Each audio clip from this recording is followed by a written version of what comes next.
The committee will come to order, and without objection, the chair is authorized to declare a recess of the committee at any time. I now recognize myself for my opening statement.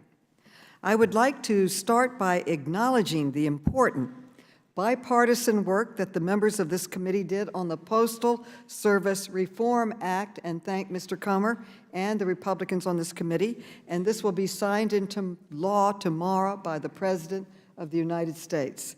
Today, I hope we can come together on another common sense step, cutting our reliance on fossil fuel and saving money in the long run by transitioning to an electric postal fleet. Just yesterday, the United Nations issued a major scientific new report warning that without immediate action, shifting from fossil fuels, we will not be able to keep a global warming to acceptable levels. This Congress must help the world avert a climate disaster by moving from gas guzzlers to electric vehicles now. The Postal Service operates an aging fleet of roughly 230,000 vehicles, many of which need to be replaced. These old postal trucks are often unsafe, have high maintenance costs, and get terrible gas mileage at a time when we cannot afford to continue polluting our environment. The Postal Service began the process of acquiring a new and improved fleet more than 7 years ago. Last year, they finally selected a contractor, Oshkosh Defense, to build the new generation delivery vehicle. The Postal Service signed a 10-year contract to order up to 165,000 vehicles. Under the contract, Oshkosh must provide either internal combustion engine or battery electric vehicles in whatever amounts the Postal Service orders. Unfortunately, the Postal Service has stated that only 10% of the vehicles it purchases under the contract will be electric, while the remaining 90%, up to 148,000 vehicles, will be gas guzzlers. This is simply unacceptable.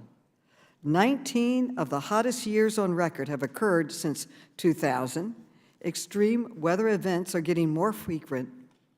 One of the most important steps we can take is to reduce the amount of carbon we put into the atmosphere by burning less oil and gas.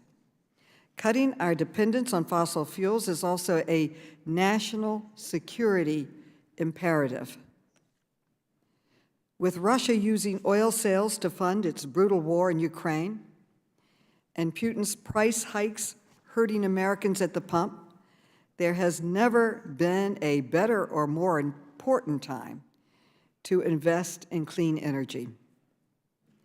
This is why the Biden administration is working to move the country beyond fossil fuels and meet our obligations under the Paris Agreement.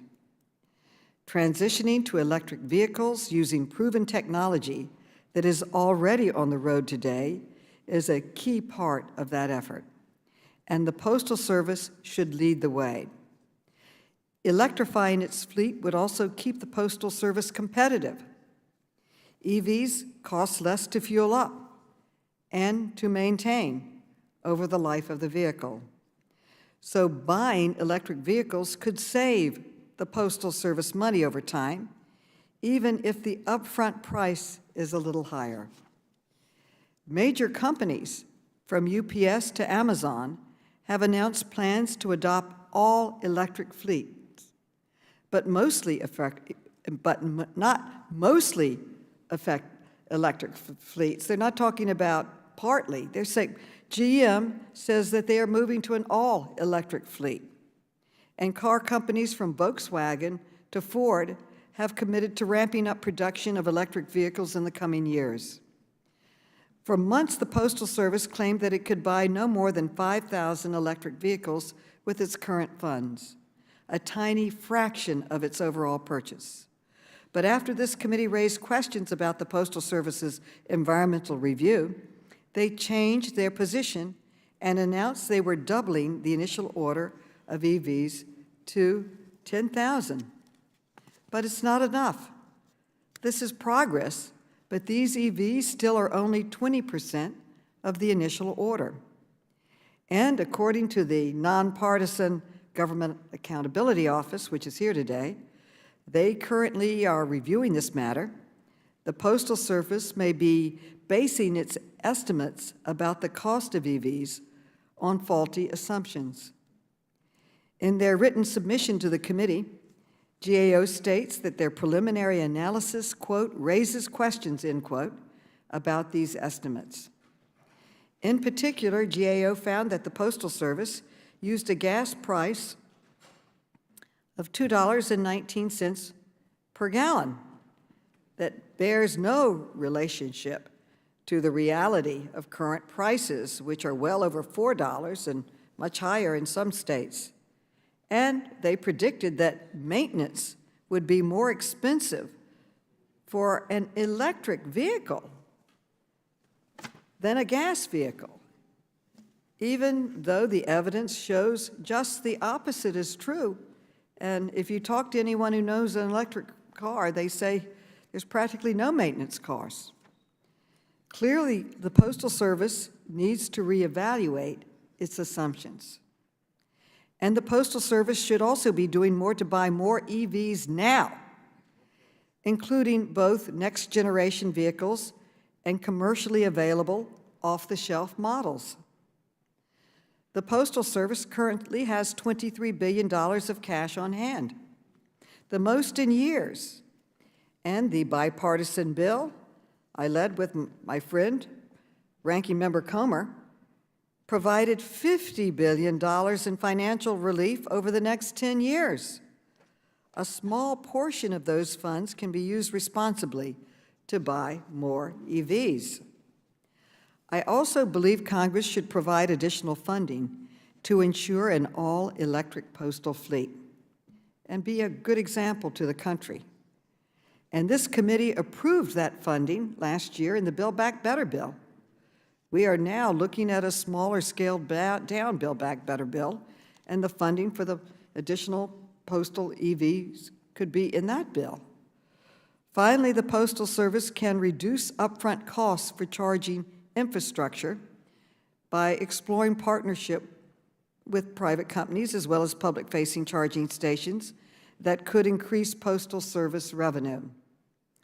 President Biden's bipartisan infrastructure bill also includes funding for a national network of charging stations, some of which could be located at the Postal Service, over 31,000 post offices across this country, many near highways, many in rural areas that need these charging stations. This should be looked at and explored. Electric vehicles are the vehicles of the future. To continue purchasing gas-guzzling vehicles is not only bad for the environment, it's bad for the Postal Service, it's bad for its customers, and it's bad for America. It's bad for national security policy. It is a bad policy decision. I now recognize the distinguished ranking member, Mr. Comer.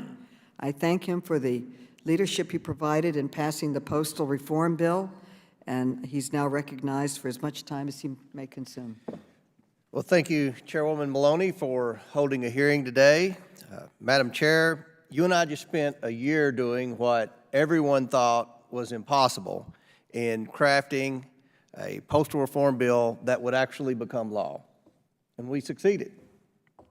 The agreement worked in large part because, for once, we had a Postmaster General who actually had a plan for reform, a plan to do what Congress could never do, fix the Postal Service's broken business model.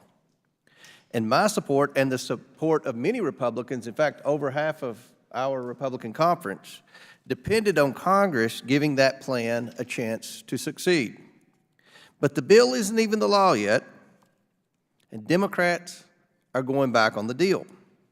They want to mandate the Postal Service buy at least 75% electric vehicles to be a guinea pig for their radical Green New Deal agenda. In keeping with the majority's pattern in this Congress, today's hearing is about how to spend more money instead of saving more money. That's going to change next January. Mark my word. While Republicans are not against the Postal Service acquiring electric vehicles, we are against mandates that ignore the business needs and the financial situation of the Postal Service. Republicans believe the Postal Service must be self-funded. This means the Postal Service should pay for its own capital needs, like purchasing new vehicles. Meanwhile, Americans can't afford to fill up their gas tanks, let alone buy an electric vehicle. But that isn't stopping Democrats from demanding your mailman has one.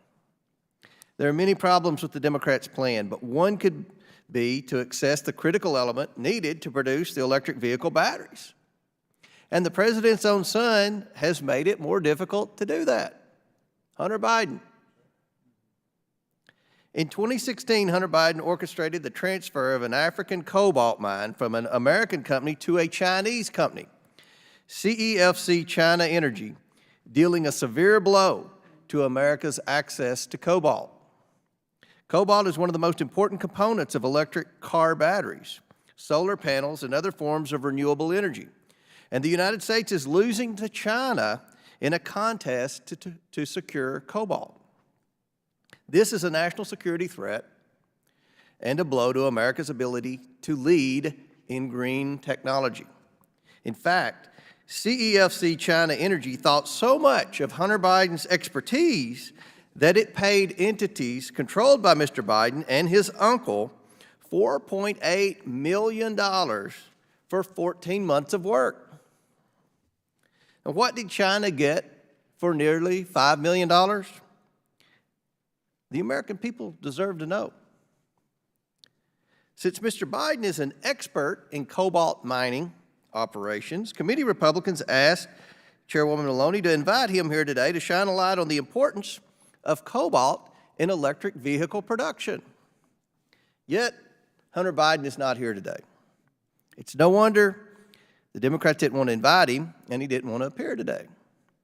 Hunter Biden has profited in the short term directly from America's long-term loss, and he doesn't want to explain it to Congress and the American people. We need him to provide answers about the sale of an African cobalt mine that has greatly harmed our access to this critical element, an element we need if we're going to convert to electric vehicles. Oversight Republicans have repeatedly called for answers about Hunter's suspicious foreign business dealings, including the sale of this mine. But we still haven't gotten any answers. The American people deserve answers and accountability. Since Hunter Biden didn't show up today, we're going to hear from the Republican witness, Kenny Stein, who is the policy director at the Institute for Energy Research, and thank you for being here today. With that, Madam Chair, I yield back. The gentleman yields back, and I do want to note that recently you wrote to me saying that you were interested in legitimate oversight instead of playing, quote, political games. But bringing up Hunter Biden is nothing but political theater, plain and simple. And you obviously agreed because you wrote to me yesterday, in less than one business day after your original request to have Mr. Biden, the ranking member's staff contacted me and others on staff and asked for a different minority witness, and that witness is appearing today. So even though Fox News called it, quote, your interview a little tongue-in-cheek with this approach of playing political theater, this is important public policy. We just had a UN scientific report that came out yesterday saying that we are in danger of losing life. We have a chance of combating it by lowering the amount of fossil fuel emissions in our country. Converting to electric cars is one way to do it. 70% of the pollution comes from the fossil fuel emissions, and we have to get off of it in order to save our planet. This is serious challenges for our life, for our environment. We now have a national security challenge. We need to get off of Russian oil. We have to stop consuming so much oil. We have to move to alternatives. and one great alternative is moving to electric vehicles. The private sector is doing that. They're way ahead of us. And the largest fleet in the federal government is the Postal Service. We should be setting an example. We have expert witnesses that can go over the costs, the accessibility, and other challenges that we confront that could help save lives, help our national security, help our dependence on Russian oil, help us get off of it, and to move us forward with a healthier, better environment. I'd say let's stop playing games and political theater, as you so requested, and get back to the importance of this hearing. I now recognize— Madam Chair, Hunter Biden is an expert on Russian oil as well, but with all due respect, when we talk about converting to electric vehicles, rare earth minerals are a huge component of that, and China has the competitive advantage over us, and we need to talk about rare earth minerals. So Mr. Comer, Hunter Biden you are not is recognized. Obviously a rare earth mineral expert. Now, if you're concerned about competing with China, we have a bill on that. Broker the we'll be sale of a passing. rare earth You're not mine recognized. in I now Africa recognize to China. Mr. So Conley. it's not political gamesmanship. It's clearly Thank you, Madam. Let's get serious. Let's face these problems and solve them. Okay, Mr. Conley's now recognized. I thank 2 minutes. I thank the chair for holding today's hearing on the U.S. Postal Service's future vehicle fleet. I think that's our topic. Among the first bills I introduced when I came to Congress with the Oversight and Reform Committee was the Postal Service Electric Motor Vehicle Act of May 2010, 12 years ago. Unfortunately, we're only slightly closer to a green postal service fleet today, 12 years later. As co-chair of the Sustainable Energy and Environmental Coalition, I remain committed to partnering with President Biden to realize his long-term goal of running a federal fleet on 100% clean power. This moment is a once-in-a-generation opportunity to take electric vehicle technology, which is hardly new, hardly guinea pig technology, to the next level, with the second largest vehicle fleet in America, and to do so through union labor. My own investigation and oversight work on the green fleet includes letters to Oshkosh House leadership and to Postmaster General DeJoy, demanding investment in union-built electric vehicles. I've requested that the U.S. Postal Service Office of Inspector General investigate whether the Postal Service complied with the National Environmental Policy Act in the generation of the economic impact statement for the purchase of its vehicle fleet. I've repeatedly supported legislation to both fund and require the purchase of an electric vehicle fleet, including in the Build Back Better Act, the Postal Service Improvement Act, and my own bill, the Green Postal Service Fleet Act of 2022, which would require the Postal Service to procure at least 75% EVs in each purchase made against the Oshkosh contract. Mr. DeJoy's investment in a fleet that is only 20% EV is simply not enough. His decisions are antediluvian and anachronistic. And we have reason to believe that the assumptions Mr. DeJoy is using to justify his investments in internal combustion technology fail to factor in fluctuations in gas prices and the lower upkeep and maintenance repair costs for EVs. In short, the Postmaster General appears to have cooked the Postal Service books to justify a multi-billion-dollar investment in outdated technologies that contribute to the environmental degradation of our planet. We cannot and will not go along with that. Let us move the Green Postal Fleet Service Act and find additional ways to foster a robust, electrified postal service vehicle fleet of the 21st century that serves this nation and it serves postal customers. I yield back. Thank you. The gentleman yields back. I now recognize Mr. Lynch, who is the chairman of the National Security Subcommittee, for 1 minute. Thank you, Madam Chair. As the sponsor of H.R. 3521, the Postal Service Electric Fleet Authorization Act, I do welcome today's hearing to examine how we can work with the Postal Service to facilitate its transition to a modern electric vehicle fleet. I'd like to thank Chairwoman Maloney for her steadfast focus on this issue, and I'd also like to thank and recognize the gentleman from Virginia, Mr. Conley, and Gentlewoman from Michigan, Ms. Brenda Lawrence, for their continued leadership on postal fleet modernization. According to a recent request that I made to the United States Postal Service, our current postal vehicle inventory consists of about 216,105 delivery vehicles. That's only second to the Defense Department in volume of vehicles. Over 136,000 of those vehicles, about 63% of them, are so-called long-life vehicles that have been on the road for an average of 29 years, which is about 5 years beyond their expected service life. So currently there are no electric delivery vehicles in the existing postal fleet, which is unbelievable, which accounts for about, like I said, 1/3 of the entire federal government fleet. To its credit, now the Postal Service is taking steps to electrify a small percentage of its delivery truck fleet. However, our interest in promoting the environmental sustainability of our federal agencies and reducing carbon pollution in our communities demand that we energize and greatly accelerate the agency's transition to electric vehicles. So we must, as the chairwoman says, we must lead by example. And with that, Madam Chair, I yield back. Thank you.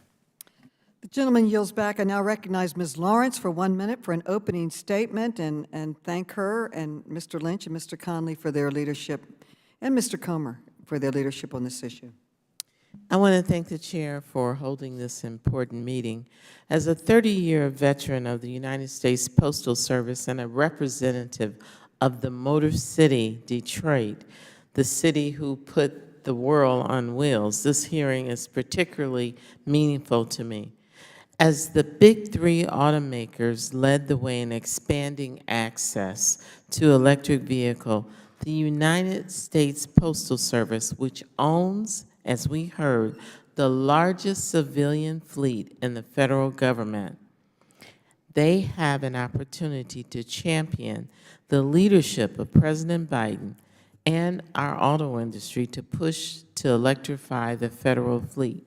Fortunately, the Postal Service is well positioned to not only invest in a robust vehicle fleet, but their existing nationwide footprint provides the perfect opportunity to strengthen our company's growing EV network. I want you to know I am disappointed by the Postal Service initial purchase of the next generation delivery vehicles. I believe, though, that there is still an opportunity for the agency to substantially invest in electric vehicles in subsequent orders. I want to commend my colleagues on this committee for fighting for the inclusion of dedicated funding. There is no excuse to purchase electric vehicles in the Build Back Better Act, and I look forward to looking for additional avenues to make this investment a reality. If the Postal Service is going to invest in new vehicles to be used for the foreseeable future, we must ensure that they are doing so in a way that makes sense both financially and in a way that is a meaningful effort to protect the environment. As we all know, the motto of the Postal Service is rain, sleet, or snow will not stop us from our appointed rounds. Well, we should not let the carbon footprint of the Postal Service be one that will be harmful not only to America but to the world. I want to recognize and thank the witnesses who are testifying today, and I look forward to discussing how the Postal Service can truly lead the way with electric vehicles. I yield back. The gentlelady yields back, but before we continue, I ask unanimous consent that Congressman Huffman be allowed to participate in today's hearing without objection, so ordered. Madam Chair, I also have a unanimous consent request to enter into the record 2 articles from 2, I believe, credible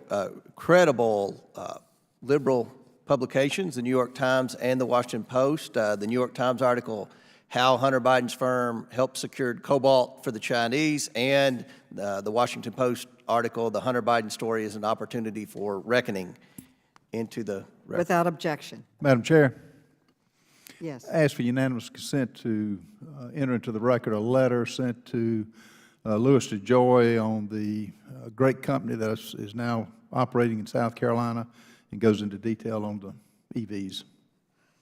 Without objection.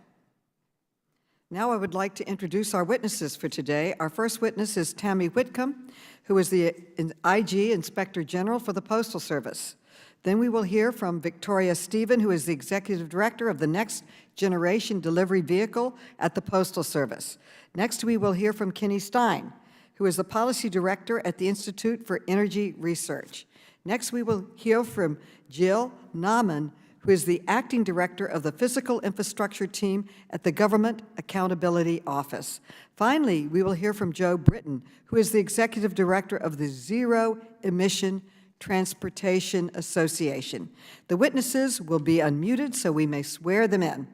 Please raise your right hand. Do you swear or affirm that the testimony you're about to give is the truth, the whole truth, and nothing but the truth, so help you God? Let the record show that the witnesses answered in the affirmative. Thank you. Without objection, your written statements will be made part of the record.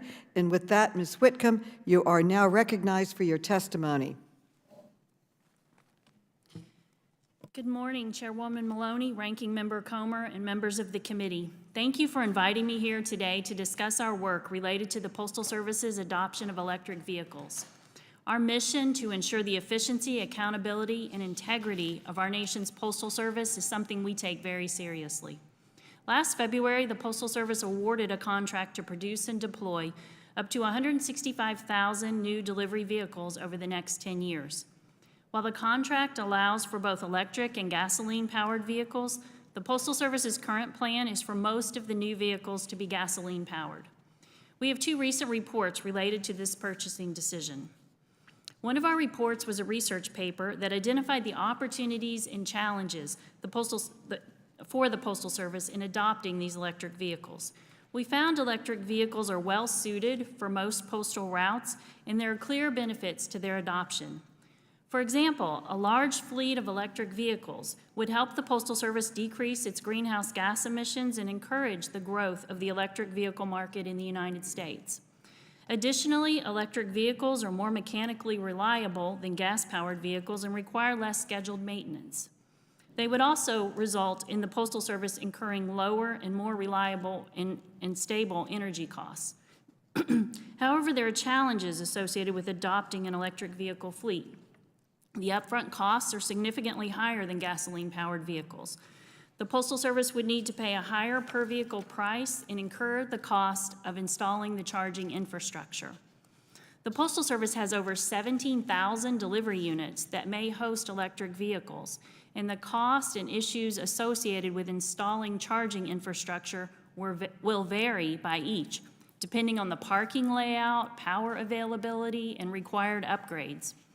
Good planning, along with early and consistent communication with local governments and utility companies, could help overcome these challenges. We found the Postal Service could save money in the long term by deploying electric vehicles on certain routes, for example, on longer routes and in areas of the country where gas prices are traditionally higher. The Postal Service might also be able to lower the costs associated with electric vehicles by exploring different mixes of the type and number of chargers.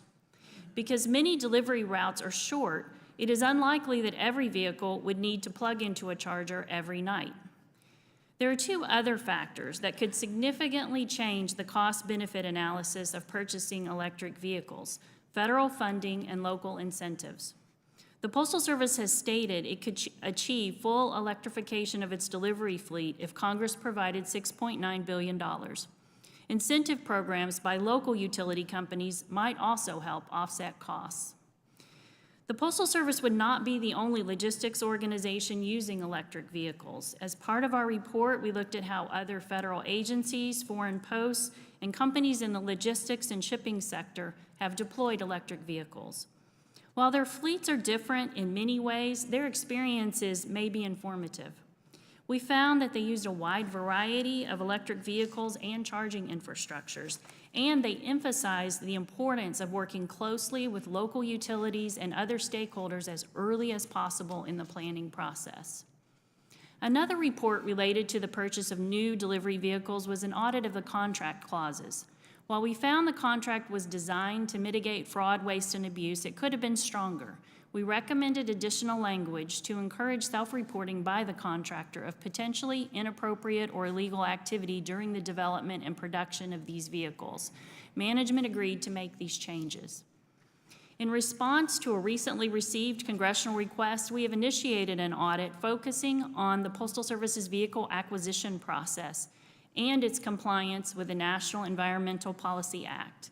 We will also examine the reliability and reasonableness of the Postal Service's environmental impact statement and its supporting analysis.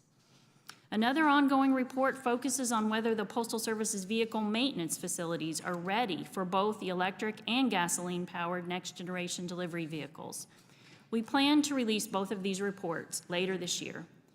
Thank you for giving me the opportunity to speak to you today about this very important topic. We appreciate the opportunity to discuss our work, and I'm happy to answer your questions. Thank you. Ms. Stevens, you're now recognized for your testimony. Can you turn on your mic? Apologies. Is that better? Got it? Yeah. Okay. Good morning, Chairwoman Maloney, Ranking Member Comer, and members of the committee. Thank you for calling this hearing to examine the benefits, opportunities, and challenges of electrifying the postal fleet. My name is Vicki Stephen, and I'm the Executive Director of the Postal Service's Next Generation Delivery Vehicle Program, which is a key component in our Delivering for America strategic plan. Replacing our aged fleet is a critical part of our organizational transformation, but is by no means the only critical part. We have many competing operational objectives to address in the immediate term. The higher purchase and infrastructure cost of vehicle electrification adds tension to that competition, especially considering it's not mission critical. Nevertheless, we understand the national interest in moving toward an energy efficient and environmentally sensitive future and are committed to doing our part. On March 24th, we placed an order for 50,000 vehicles, of which 10,019 will be battery electric or BEVs, and assigned to the routes that present the best initial application for such vehicles. This action demonstrates our commitment to including BEVs as a significant part of our delivery fleet and was carefully evaluated in the context of our unique delivery mission, our policy mandates, and organizational and financial constraints. Under our universal service obligation, we delivered to 163 million addresses in all climates and landscapes 6 days a week, and we must do so in a financially self-sufficient manner. It is vital that we provide our carriers with appropriate vehicles to support this specific and robust delivery mission. The urgent need to replace our vehicles is not in dispute.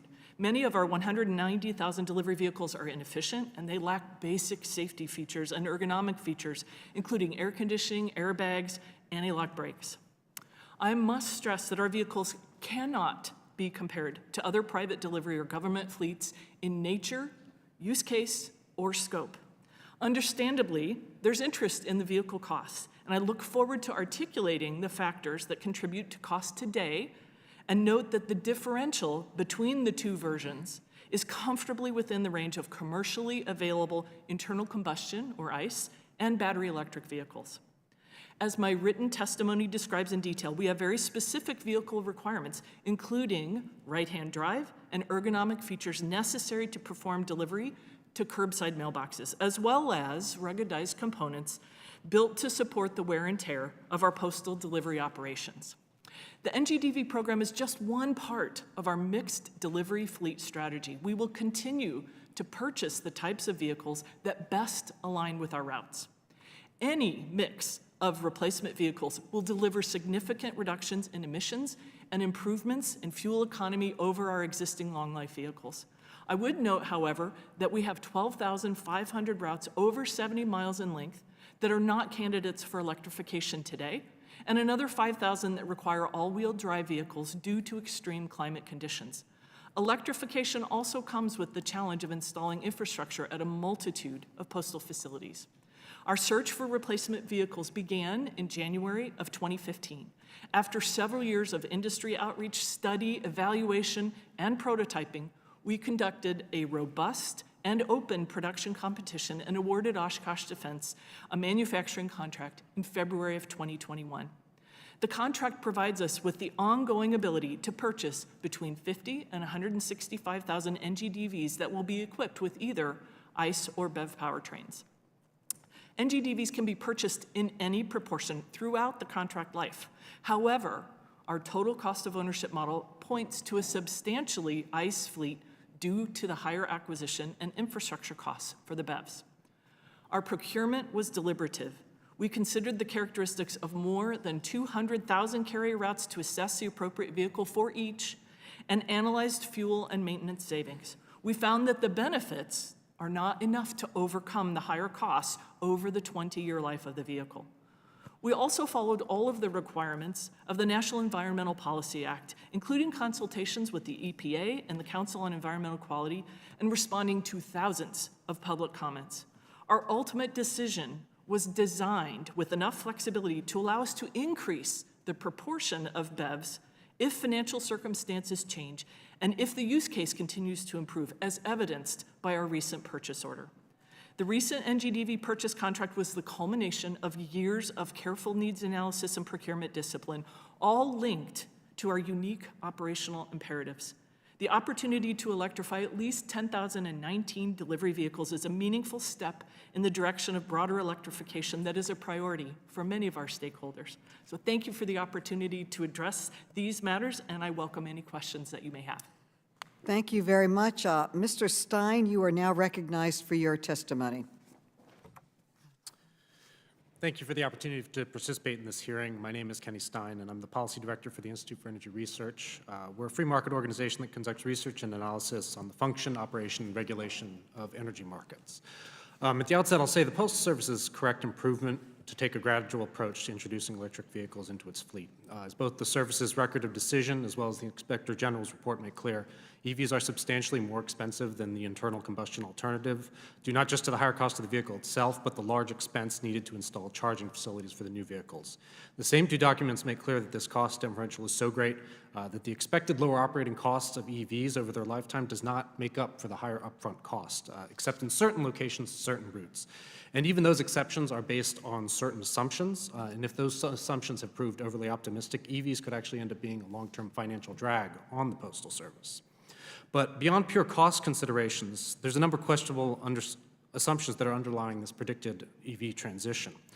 The cost of battery modules, which are the most expensive part of an EV, have indeed been falling for many years, but this price decrease cannot and will not continue indefinitely. Once manufacturing is optimized, companies are left with the underlying cost of the mineral inputs of the battery.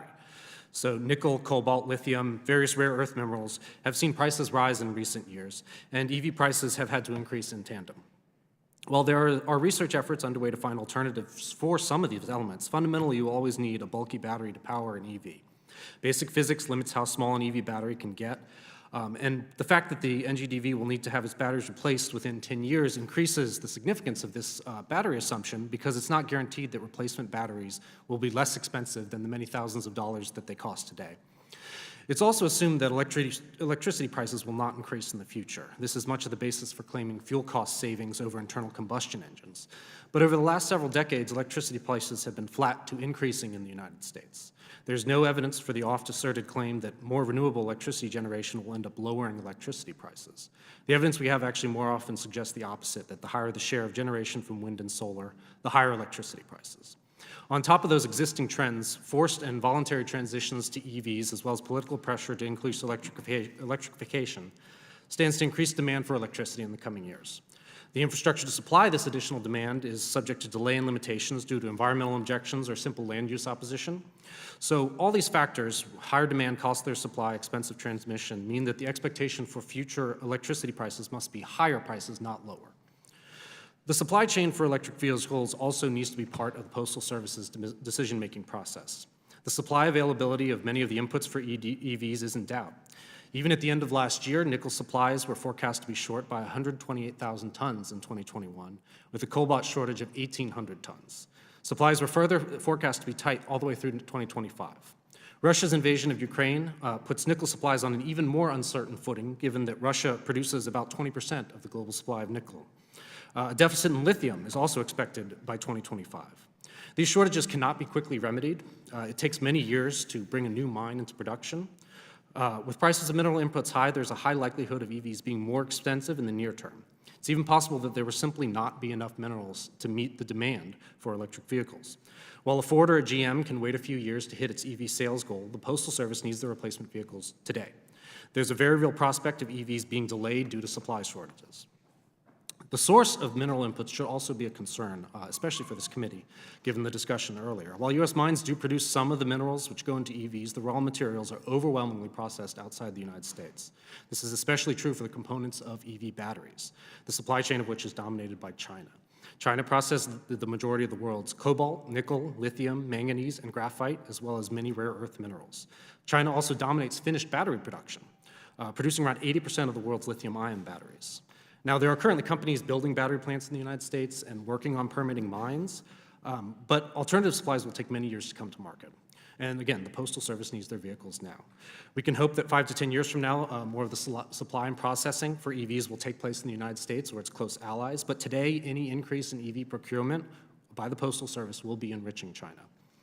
The uncertainty around the utility of EVs for the Postal Service, the high cost of EVs, and EV supply chain concerns all point in the same direction for the Postal Service: caution.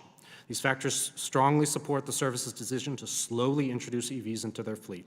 These factors may change in the future, but as of today, with the Postal Service having immediate need to replace its aging delivery fleet, EVs are an unnecessary risk to the true mission of the Post Office, which is to deliver the mail, not to support larger micromanaging of the national motor vehicles market. Thank you very much, and I look forward to your questions. Thank you. Ms. Naman, you are now recognized for your testimony. Chairwoman Maloney, Ranking Member Comer, and members of the committee, thank you for the opportunity to discuss the Postal Service's efforts to acquire electric vehicles in its delivery fleet. The Postal Service and the federal government rely largely on gas vehicles to carry out a variety of government missions. In 2020, over 600,000 vehicles in federal fleets, including the postal delivery fleet, traveled over 4 billion miles and used an estimated 360 million gallons of gas and diesel. Transitioning federal fleets to electric vehicles will represent a significant transformation for the federal government. It will also require agencies to conduct sound analysis to support their decision-making. My testimony today will focus on preliminary observations from ongoing work. Specifically, I will discuss tools the Postal Service used to determine the number of gas and electric delivery vehicles to purchase, and factors affecting the federal fleet's transition to electric vehicles. Last month, the Postal Service ordered 50,000 new delivery vehicles, including about 10,000 that will be electric. To inform its decision, USPS conducted a total cost of ownership analysis of a range of types of vehicles. Information in this analysis included the maintenance and fuel costs of each vehicle. It also developed a model that recommends the lowest cost vehicle for each delivery route and a mix of vehicles to purchase each year. The model is based on a set of assumptions, including information from the total cost of ownership analysis and details on individual delivery routes. USPS told us the model was one aspect of their decision-making, and although it recommended purchasing 0 electric vehicles this year, the initial order included 20% electric vehicles. Our preliminary analysis of the model raises questions about the way in which certain assumptions estimate the costs and benefits of the gas and electric vehicles. I'll highlight a few examples. First, the model we reviewed used a 2020 gas price that is almost $2 per gallon less than the current national average. USPS told us they continue to update their model, and we will further evaluate how changing the price per gallon would change the recommended vehicle mix. Second, the model appears to assume maintenance would be more expensive for electric vehicles than gas. This is inconsistent with research we have identified, our interviews with private delivery companies, and Postal Service documents that show electric vehicles are expected to be less expensive to maintain. Third, the total cost of ownership analysis does not include a reduction in emissions as a benefit of electric vehicles. A separate USPS environmental impact statement found that with no tailpipe emissions, electric vehicles would have this benefit. In our ongoing work, we will test assumptions in the model to understand how they affect the recommended vehicle mix. I'll turn now to factors that have so far affected the widespread acquisition of electric vehicles in federal fleets. We have previously reported that these factors include the higher upfront costs of electric vehicles and uncertainties around the cost and installation of charging infrastructure. Our ongoing work indicates that these factors remain relevant. For example, USPS officials said the higher upfront cost was a key factor in their decision-making.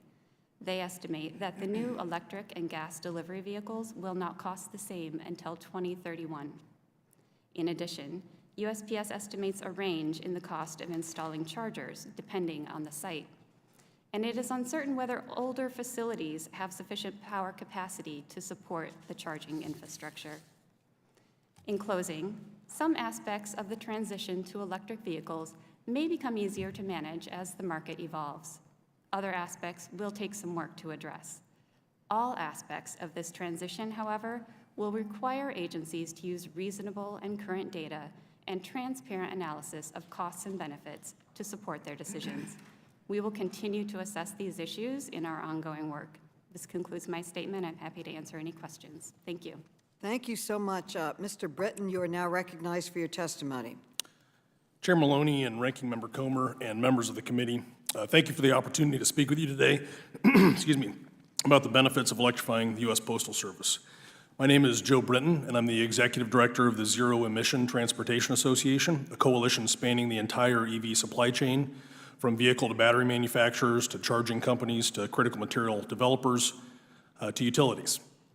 We believe firmly in Postal Service electrification with set daily routes, routine idling, and overnight depots that are ideal for charging. We believe these vehicles are the ideal use case in the entire federal fleet. Electrifying this vehicle segment will deliver vast economic, environmental, and public health benefits. Independent studies show that electrifying these vehicles could save the Postal Service $4.3 billion, and that 97% of these vehicles could be transitioned at a lower total cost of ownership. This should be an enormous opportunity for the Postal Service, but somehow this contract has veered off track. The Postal Service initially announced it was going to procure a swappable gas vehicle that could later be made electric. After months of asking for detail about this prototype, USPS acknowledged that a swappable drivetrain was no longer part of their plans. Instead, they are now relying on estimates that do not reflect the market for performance nor pricing in comparing gas to electric vehicles.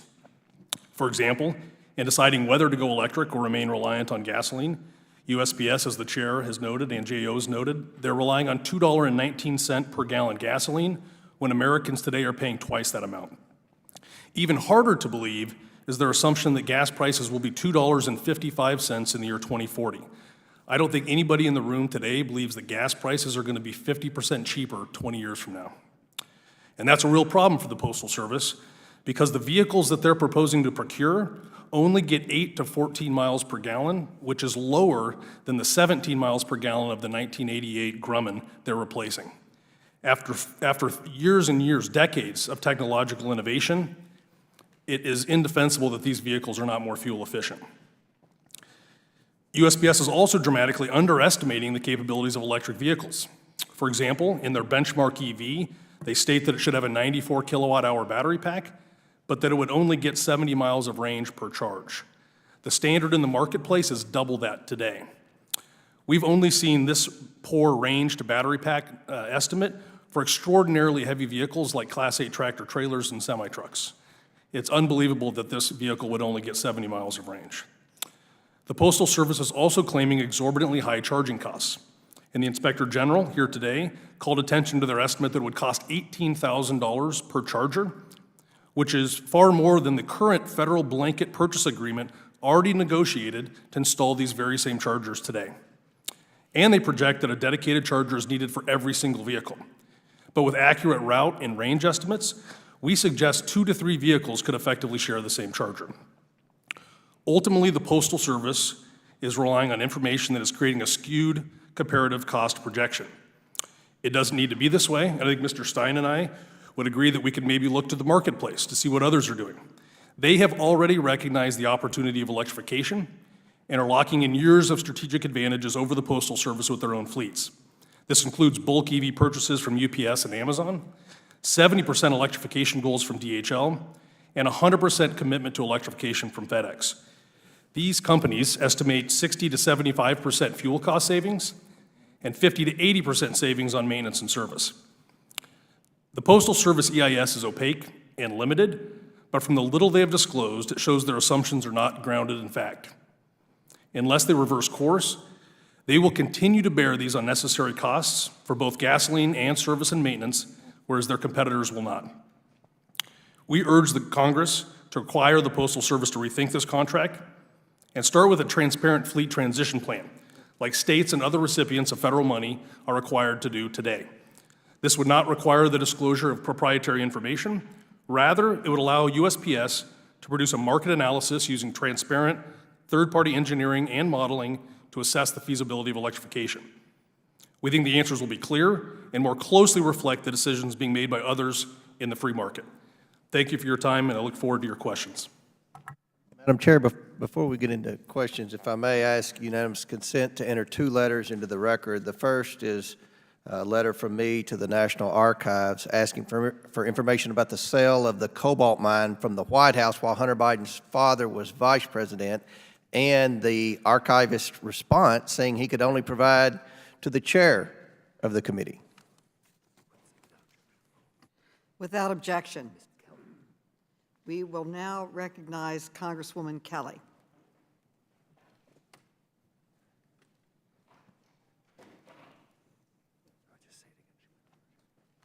Well, let's just go to Ms. Brown. Okay. Congresswoman Kelly, you are now recognized.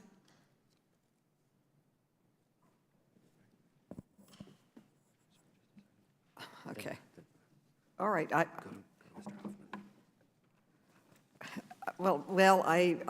I'll just recognize myself for 5 minutes for questions. On March 24th, the Postal Service placed its first port. We'll just continue right now. On March 24th, the Postal Service placed its first purchase order of 50,000 vehicles with Oshkosh. And although the Postal Service initially insisted it could buy only 5,000 electric vehicles in this first order, it doubled that amount to 10,000 after this committee and others began to ask questions. So I'd first like to ask Ms. Stephen, can you briefly explain what changed the Postal Service's analysis to allow for the increase of EVs in this purchase order? Yes. Am I on? There we go. Thank you for the question. The first thing that is important to note is that the Postal Service has committed to continuing to reassess changes in the market. And so the point that you and some of the other speakers have made today about changing fuel prices, $2.19 was the price at the time that we prepared the analysis. We have continued to do ongoing analysis on changing fuel prices and sensitivity analysis to determine if that changes our mix. It certainly does. The gas prices are higher today than they were when we prepared the initial analysis. So that's one factor. The other key factor is that through the efforts of you and your colleagues, postal reform is making a big difference for the Postal Service. It allows us the flexibility to consider our capital position differently than prior to the passage of postal reform. So between those 2 key variables, we were able to go back and assess our ability to increase the proportion of electric vehicles within our financial resources and within our means, and we're happy to do that. Well, I'm glad to hear that you're going to reassess and see if we can move more to electric vehicles, given the testimony we received today, and I'm glad to hear that the Postal Reform Bill is making changes that are helping you reassess. Yes or no, will the Postal Service provide the committee with a copy of the analysis that you used to determine how many electric vehicles to purchase? Yes or no? Will you provide us with that information, please? If it's specifically requested and protected, yes. Thank you. Okay, the Postal Service now has roughly $23 billion on hand, including $13 billion that's not allocated to pay down debt. And this committee's bipartisan work will save the Postal Service roughly $50 billion over the next 10 years, and we are proud of that achievement. And we know that EVs are a good investment for the future, for the environment, for our country, for national security. We are asking you to go back and look again and see if we can increase the purchase of the EVs even more. So, Ms. Stephen, given all this, will the Postal Service commit to conducting a new analysis of the EV costs and develop a more aggressive proposal to buy more EVs? We heard several criticisms from many of the panelists today of the analysis and ways that it was possibly not accurate. So could you go back and develop a new analysis for us, given the changing environment, given the changing environmental environment, given the report from the United Nations, given the war in Ukraine, which means we have to get off of oil faster and more effectively? Could you go back and please try a new analysis, given the information we learned today and the changing world economy?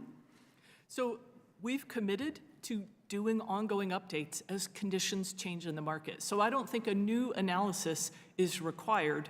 I think the analysis that we've prepared is well designed to look at those variables and assess relative impact. And I think it's also important to note that the $13 billion cash on hand that you referred to is also designated for key fundamental investments that are part of our Delivering for America strategic plan. There have been many things that have gone underinvested over the last many, many years. And so there are other financial priorities that are competing for our resources to make sure that we're addressing all of those needs in addition to the delivery vehicles. Well, GAO, in their testimony, said they had analyzed the Postal Service's estimates and the cost of buying and maintaining electric vehicles, so I'd like to get their view on it now. So, Ms. Whitcomb, Ms. Nauman, based on GAO's analysis, did the Postal Service make assumptions that you believe are unreasonable and need to be corrected? Could you use the mic? Our work is still ongoing, and so from our preliminary observations, what we've seen in the documentation the Postal Service has provided us so far, we have some questions. We have questions about how current some of the data is. We have questions about how reasonable some of the estimates are. We have questions about how consistent it is with other information that we've seen in the market and from the Postal Service. And so as we continue our work, we will test these assumptions. We'll gather additional insight from the Postal Service and other sources and assess that against some objective criteria to make our final conclusions. Well, thank you. I want to thank all of the panelists. I personally believe that the leadership of the Postal Service relied on faulty assumptions and needs to go back to the drawing board and come up with a much more aggressive plan to electrify the fleet. Otherwise, they risk saddling the Postal Service with an antiquated, gas-guzzling fleet for the next 20 years. I now recognize the gentleman from Kentucky, Mr. Comer. You are now recognized. Thank you all for your excellent testimony. Thank you, Madam Chair, and again, thank the witnesses for being here today. Mr. Stein, I was somewhat criticized by my very good friend, the chairwoman, for politicizing the importance of cobalt and the need to have a witness talk about how important cobalt is in the production of batteries for electric vehicles. Can you kind of explain the importance of that rare earth mineral cobalt in the production of electric vehicles? Sure. So cobalt is a crucial element in the battery production process, which among other elements. And the key about cobalt, especially among minerals, is that it's not found in all that many places.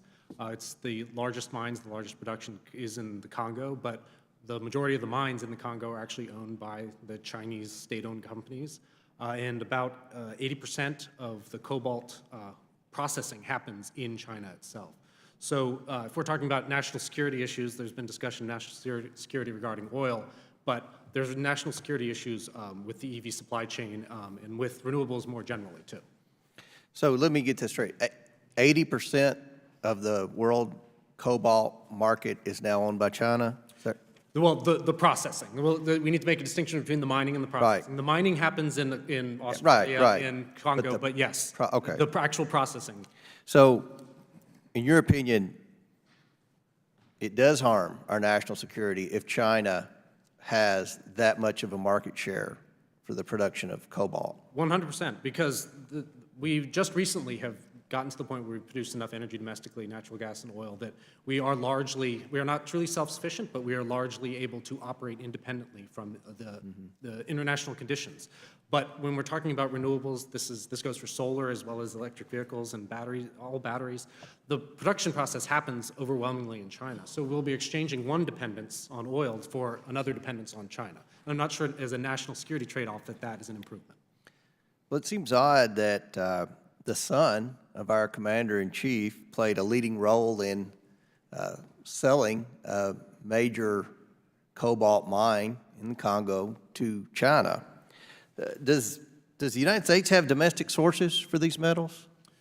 There are some potential domestic sources. I believe it's the Twin Peaks mine in Minnesota has the potential for some cobalt production, but that's actually the mine that several permits were just withdrawn by the Biden administration for it. So part of the problem with cobalt is that it's pretty dirty to develop, and so environmentalists in the United States don't like it being done here. So environmentalists don't like mining for cobalt, but environmentalists want to shift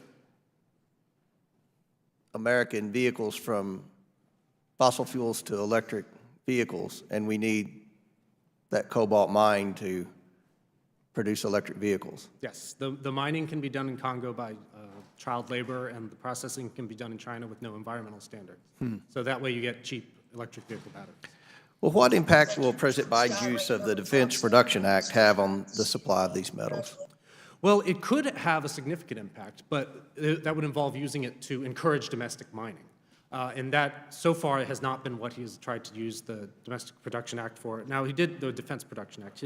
Now, they have tried to encourage, provide some funding for some domestic processing of some of these rare earth, particularly the ones that are mined in Mountain Pass, which is really the only mine in the United States that produces a lot of these minerals. But that, of course, is a long-term play. They have to build the processing capacity. It doesn't currently exist. So the U.S. does currently have the ability to process the minerals and metals needed for electric vehicle manufacturing, but under the Biden administration, what's that look like? So there is a mine, Mountain Pass in California, that produces many of these critical minerals. But right now, they have to be sent overseas to be processed. So the company that owns that mine is actually in the process of trying to build domestic processing capacity, but it does not currently exist. And there's a lot of environmental permitting that has to go into that because, again, this is a fairly dirty, processing mining material is a fairly dirty operation. Wow. Well, Madam Chair, it looks to me like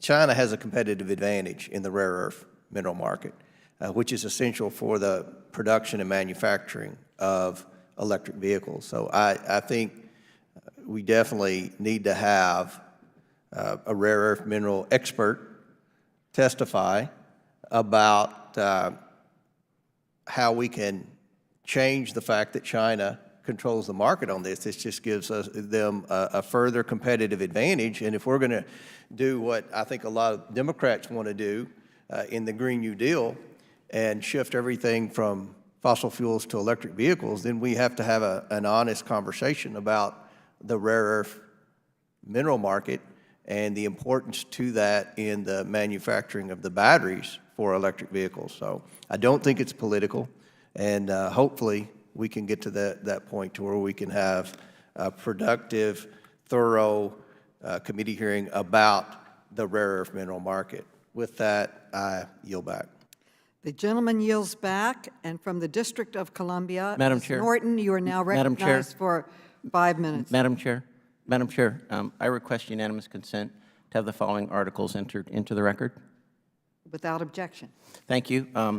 The first article is from the New York Post, dated November 20th, 2021. Hunter Biden's firm helped China gain control of the electric car mineral report. The second article is from E&E Daily. It's from January 21st, 2022. Hunter Biden and the cobalt mine explained. The third article is from the New Delhi, published November the 30th, 2021, Joe Biden's son helped China get control over vast cobalt mine in Africa report. The fourth article is from the Daily Mail, and it is from November the 21st, 2021, and it's entitled, Hunter Biden's private equity firm helped Chinese conglomerate buy American-owned cobalt mine in $3.8 billion deal. Purchase Okay. helped China gain the world's Reclaiming- largest deposit. reclaiming I my just time. have two more. I just have two more, that's all. Quickly, And, we've got very other things quickly, to do. Very quickly. And I have from Fox News that Hunter Biden's firm helped Chinese company purchase rich cobalt mine for $3.8 billion. And the last one is from Fox News, published just a few days ago, April the 2nd, 2022. House Republicans invite Hunter Biden to testify on cobalt mining. Without objection. The gentlelady from the District of Columbia, Ms. Norton, you are now recognized. I appreciate this hearing, Madam Chair. Bear with me. I begin by asking what is 1 pound worth? Ms. Namani, yes or no? Do you know what 1 additional pound on a delivery vehicle is worth in terms of greenhouse gas emissions? Yes or no? I don't have those exact numbers. We did see in the Postal Service's environmental impact statement that there was a benefit for the electric vehicles. And that was something that was not included in the total cost of ownership analysis, so we don't have the exact figures in how it factored into the Postal Service's decision-making. So that's something we want to understand better is to what extent and how reduced emissions factored into the decision-making, since it was not in the models. Thank you. Ms. Whitcomb, yes or no, do you know what 1 additional pound on a delivery vehicle is worth in terms of greenhouse gas emissions? No, I don't, and that's not something that we included in the paper that I just briefed, so. All right, how about you, Ms. Stephen? Yes or no, do you know what 1 additional pound on a delivery vehicle is worth in terms of greenhouse gas emission? Yes, I'm aware that it changes the vehicle classification, and it is aligned with a different level of greenhouse gas emissions, but I don't know the specific value. Well, all of that is understandable. It may come as a shock that in our own research, we found that 1 pound could cost the planet 40 billion pounds of greenhouse gas emissions. That's because 1 pound may be the difference between a clean postal fleet and decades of deadly pollution. Oshkosh Defense, which has been contracted to design and manufacture the next generation delivery vehicle fleet, wants us to believe that the truck and payload will have a combined weight of 8,501 pounds on the dot, 8,501. At 8,500 pounds, the NGDV is within statutory requirements for light-duty vehicle efficiency standards, which would highly favor an electric fleet. Toss in 1 more pound and it evades this environmental protection. That's why, based on Postal Service's estimated NGDV emissions, a 1 pound package adds up to 2 billion pounds of carbon emissions each year and about 40 billion pounds over the life of the vehicle. Ms. Stevens, was the Postal Service involved in decision strategy calls, or other communications, either internally or with Oshkosh, that led to the 8,501 pound vehicle proposal? Not to my knowledge, although I would say that their engineering development effort and the data that they use to develop those values are very precise. Did the Postal Service question why Oshkosh submitted a proposal that was 1 pound above the range for light-duty vehicle efficiency standards? I am not aware that we questioned that. Ms. Stevens, I'm glad that more electric vehicles are being purchased. Clearly, the 8,501 pound models 2,941 pound payload capacity is not core to operation. So would you consider shaving off a pound? I would want to see the data that's used to support that analysis. I'd prefer to respond when I can see the data. Well, we'll get you the data, but I have to be honest. It looks like the Postal Service, Oshkosh, or both, deliberately juked the statistics, to keep polluting and keep dependent on all. So, Ms. Whitcomb, I look to getting to the bottom of this with you. And I have to yield back the balance of my time now. The gentlelady yields back. The gentleman from Florida, Mr. Donalds, is now recognized for 5 minutes. Thank you, Madam Chair. Witnesses, thanks for being here. I think obviously us dealing with the post office trying to electrify, obviously it's a situation we need to deal with in this committee. It's under our purview.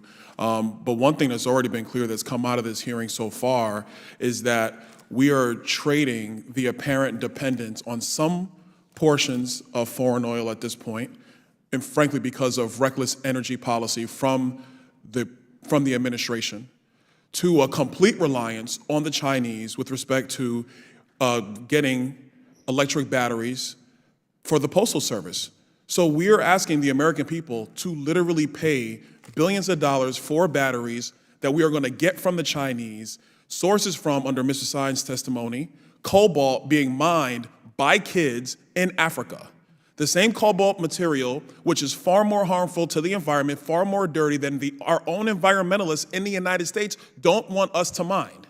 They don't want us to mine it here, but it's okay for kids to mine it in Africa and for us to buy it from the Chinese. Mr. Britton, a question for you.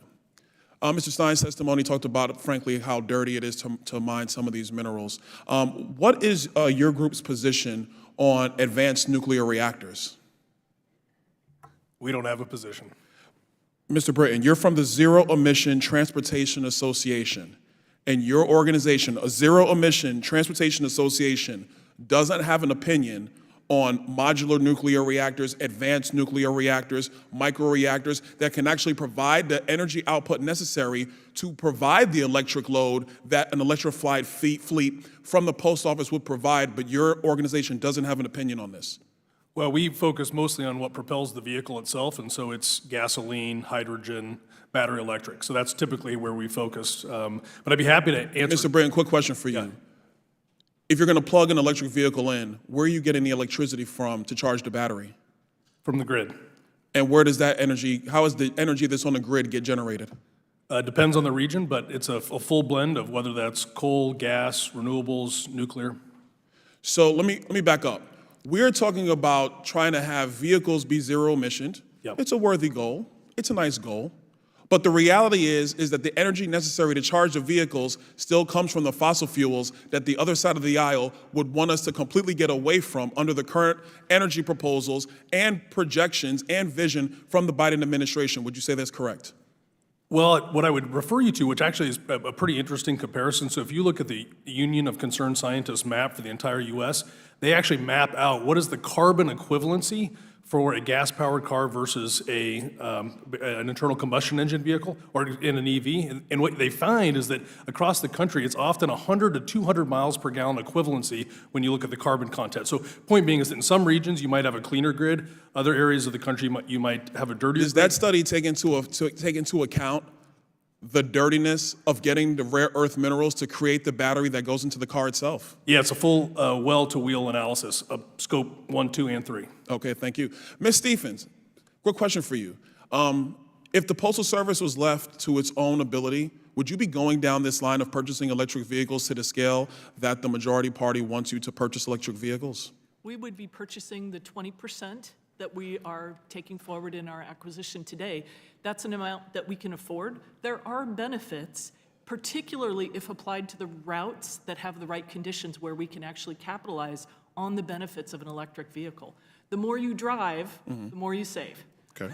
So the longer routes that are between 40 and 70 miles in length, are really a sweet spot, and the OIG's independent TCO analysis found the same impact. Longer routes give us the better opportunity for savings potential. Quick question, because I'm running out of time. I want to try to focus this in. Yes. You are going to get funded. That the Democrats want to fund you to make these purchases. More money above what you're currently funded to run operations, or whatever we backfill from the Treasury to keep you guys afloat. Are you taking advantage of any other federal subsidies in order to make these acquisitions? Does that go into the analysis of being able to buy electric vehicles at the post office? It will go into the analysis. We haven't initiated that body of work yet. We just got the vehicle contract signed. That will be in the process while we develop infrastructure. So we'll absolutely consider it and have plans in the works to assess available incentives. All right. Real quick, Mr. Stein, I know we kind of talked about the national security aspects of relying on China for electric batteries. In your opinion, would that put us in a worse position from a national security perspective than we currently are with the oil and gas that we do import from several nations around the world? Certainly 100% based on today, because most of our oil imports today actually come from countries like Canada and Mexico. So even the oil that we're importing isn't necessarily from hostile nations, and that has only been a recent change in the last 10 years. Madam Chair, considering the fact that the Chinese literally dominate the electric battery market, it makes no sense at all why the United States government should be giving the Postal Service more billions of dollars to acquire batteries that literally come from the Communist Chinese Party and empowering them to put us at a disadvantage here at home. With that, I yield back. The gentleman yields back. The gentleman from Maryland, Mr. Raskin, is recognized for 5 minutes. Madam Chair, I want to thank you for calling this important hearing and for the excellent way in which you're conducting it. Climate change is a civilizational emergency bearing down on us. We're seeing record forest fires throughout the western part of the United States, consuming millions of acres of forest. We're seeing record drought throughout the Midwest, record flooding on the East Coast. Hurricanes of record velocity smashing up against the southern coast and the east coast of the country. We had a warning yesterday from the Intergovernmental Panel on Climate Change that we are not remotely doing enough. This is an emergency that we are in. We need all hands on deck, and instead we get a bunch of silly propaganda lectures about Hunter Biden. The climate benefits of electrifying the postal fleet are significant. The Postal Service's 216,000 delivery vehicles burn about 200 million gallons of gasoline each year, pumping up the demand for gasoline and the price of gasoline. A gallon of gasoline, which weighs roughly 6.3 pounds, produces 20 pounds of carbon dioxide equivalent greenhouse gases, which will then linger in the Earth's atmosphere and continue to heat and boil the planet for centuries. Altogether, the Postal Service's gas-guzzling fleet emits billions of pounds of carbon dioxide equivalent greenhouse gases every year. Mr. Britton, tell us about what some of the concrete climate benefits are that we will see if the Postal Service does the logical thing now and electrifies its entire fleet.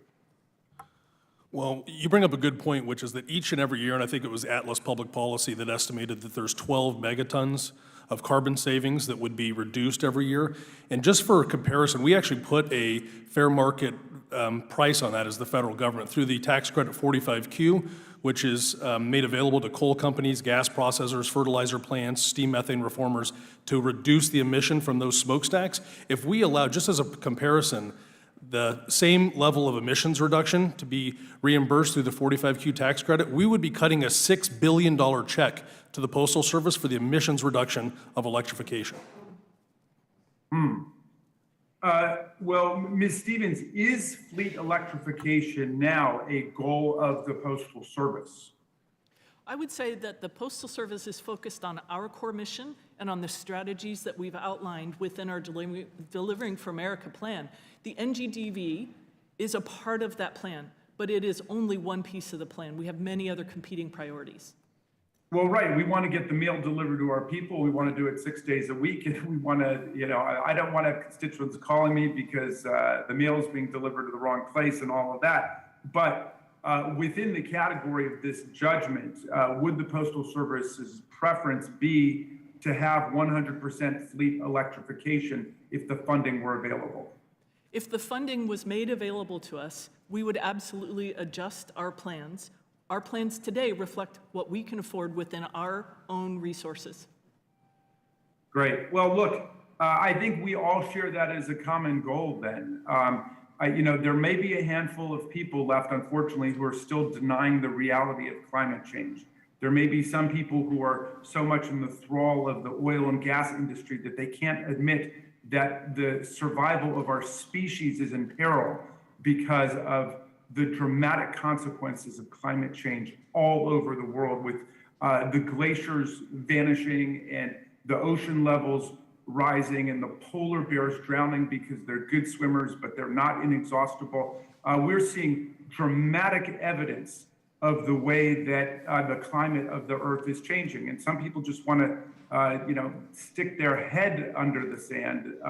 And it's the wrong way to approach a catastrophe of this proportion. So this is a small step. We don't want to overstate it, but it's a very significant one, and symbolically, it's incredibly important, and it will make a real difference in terms of reducing the amount of greenhouse gas emissions that we're pumping into our own ecosystem. So I think at this point, Madam Chair, we've got the vast majority of the people who accept the reality of climate change and the imperative of acting to address it, and those people who want to go back to rhetoric that's now aging 10, 15, 20 years ago. I yield back to you, and thank you for this important hearing. The gentleman yields back. The gentleman from Arizona, Mr. Biggs, is now recognized.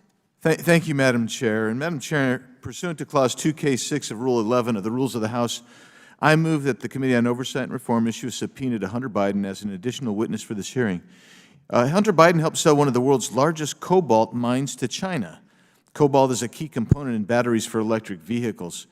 It's obvious that Hunter Biden has a valuable expertise which he can share with us today at this hearing on electrifying the federal fleet of postal vehicles. And so, Madam Chair, we should have him here at this hearing, and I urge my motion. Okay, the gentleman has made a motion to subpoena Hunter Biden. His motion is in order. We have consulted with a parliamentarian, and we will be able to place this motion in abeyance, and we will deal with it before the end of today's hearing. This will be done out of courtesy to the important witnesses that we have before us who are here and have to give adequate notice to all members. We will consult with our members and announce a time to return and dispose of this motion. Now we will move on with the rest of the hearing. We have a serious hearing in front of us. Let's move forward. I now recognize the gentleman, Mr. Biggs, for your testimony. Oh, thanks. I'm happy to give testimony. But I'll ask questions instead. So, when I live in the West, we mine. Arizona's a mining state. An electric vehicle requires elements that come from mines. In fact, the batteries that they rely on come from the ground. There are so many innovations that have been put in place for mining these critical minerals throughout the world, but particularly in the United States and in the Southwest. And yet, we find that this administration, as well as previous administrations, have continued to put speed sticks down to prevent us from getting the mineral resources that we need to actually build electric vehicles, build batteries, build the crazy wind farms that you have, build the materials necessary for solar. You guys just don't want to mine. You don't want to mine. You don't want to extract from the earth the gifts that are necessary to implement your environmental goals and strategies. Mr. Stein, President Biden announced the use of the Defense Production Act to boost mining of rare earth minerals, which are necessary for electric cars in the U.S. Is that going to do anything to help? So in the announcement, the information that they gave out didn't really say much about mining. There was a lot of discussion of trying to increase processing in the United States, which of course is important too, but there wasn't much action on the actual getting things out of the ground. Well, can you discuss some of the issues that will exist with regard to permitting rare earth mines and the timeline for getting those mines up and running should this administration ever decide that, hey, we want to be players in the critical minerals? Well, yeah, it takes, at a minimum, you're talking 5 to 10 years, and that's assuming the permitting goes well. There's some mines, I think the Twin Peaks mine in Minnesota may have had their first permit for 50 years, I think, just had a few of them withdrawn. So this is a long-term thing. It takes many decades, especially given American environmental standards. So if you actually want to do this, it would require a sustained effort by multiple administrations, forcing through some of these environmental permits, fighting back against some of the NIMBYism and environmental opposition to building these mines. And I know that's a big problem in Arizona. Yeah, so when we think about it, and critical minerals necessary to build batteries and the vehicles themselves that we're talking about today, I can think of one country that has a substantial amount of critical minerals, and that would be Afghanistan. Can you describe, I don't know if it's in your expertise, to describe some of the critical minerals that are available in Afghanistan? Yeah, I'm not familiar with the full inventory, but I know that the USGS did do an estimate of the resources available in the mountains in Afghanistan, and almost all these critical minerals were there and present in large quantities. Of course, the question was how to actually build those mines in the middle of a war zone, but yes. Right, and when we evacuated from Afghanistan, we turned those over to the Taliban, who is now engaged in contractual relations with China to explore and extract.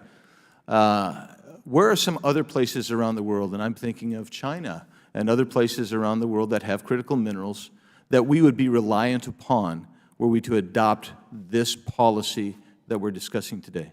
Well, that's the key, is that China processes the majority of all these major minerals that go into EV batteries. Now, not all the resources are in China, but they have gone around the world and they have bought up mines, they have bought off politicians, they work with people like the Taliban, who we won't work with.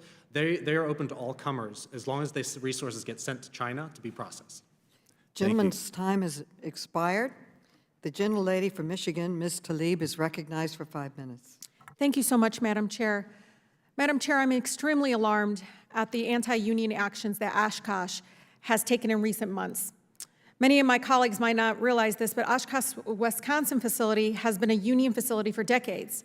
And for the record, Madam Chair, those unionized workers are the ones who actually did the work to produce the products and maintain the high standards of production that made Oshkosh a competitor for this massive contract in the first place. When Oshkosh submitted production proposals to USPS, those proposals were based on capabilities demonstrated by the union workers in Wisconsin, who represent countless combined years of experience and expertise in their field. So Oshkosh's sudden decision to manufacture these trucks in an unproven, newly acquired facility with new hires is nothing more than a bait and switch that betrays the very workers who made Oshkosh the company it is today and have proved that they have the skills to get the job done and get it done right. So, Madam Chair, I urge Oshkosh to end these blatant anti-union actions and produce these vehicles in their tested and proven Wisconsin facility.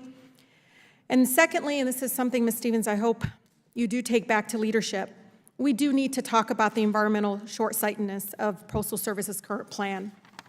In February, in a letter in February that we posted to the Postmaster General DeJoy, Council on Environmental Quality Chair Brenda Mallory, who has come to my district a number of times, she had warned that if the Postal Service fails to improve its environmental review to meet its legal obligations under NEPA, the National Environmental Policy Act, then, quote, Congress or the federal courts may compel USPS to alter course.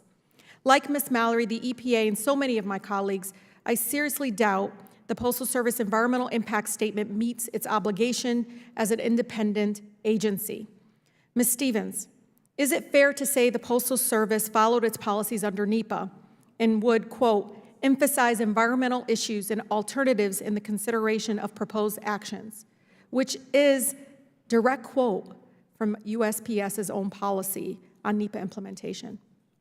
So I would say that our team followed with rigor the NEPA process. We put tens of thousands of person hours. So yes? Yes, we've followed the Okay. rigors. So if USPS actually lived up to its responsibilities under NEPA, though, the Postal Service would revise its EIS, and let me explain. Getting it right means saving billions in maintenance and fuel costs and slashing toxic pollution that is choking our communities. I have one of the most polluted zip codes in the state of Michigan, so this is extremely important to my residents. USPS has repeatedly acknowledged that electric vehicles are potentially a better option in its responses to the Inspector General and the EPA, so all we're asking is Postmaster DeJoy and USPS leadership to do is to stop intentionally making bad choices. And let me explain, Ms. Stevens.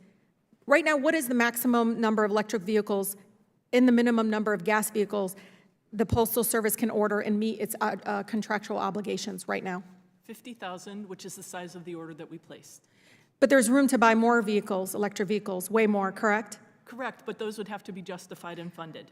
I urge the Postal Service to revise its EIS to bring itself back into line with the law and administrative policy. And what it is this is a rare opportunity, because right now you could be doing more. And one of the things is the future of, I think, of our climate crisis and so forth. But this is an opportunity. I think you guys are shortfalling, really not doing the maximum you could be doing in that regard.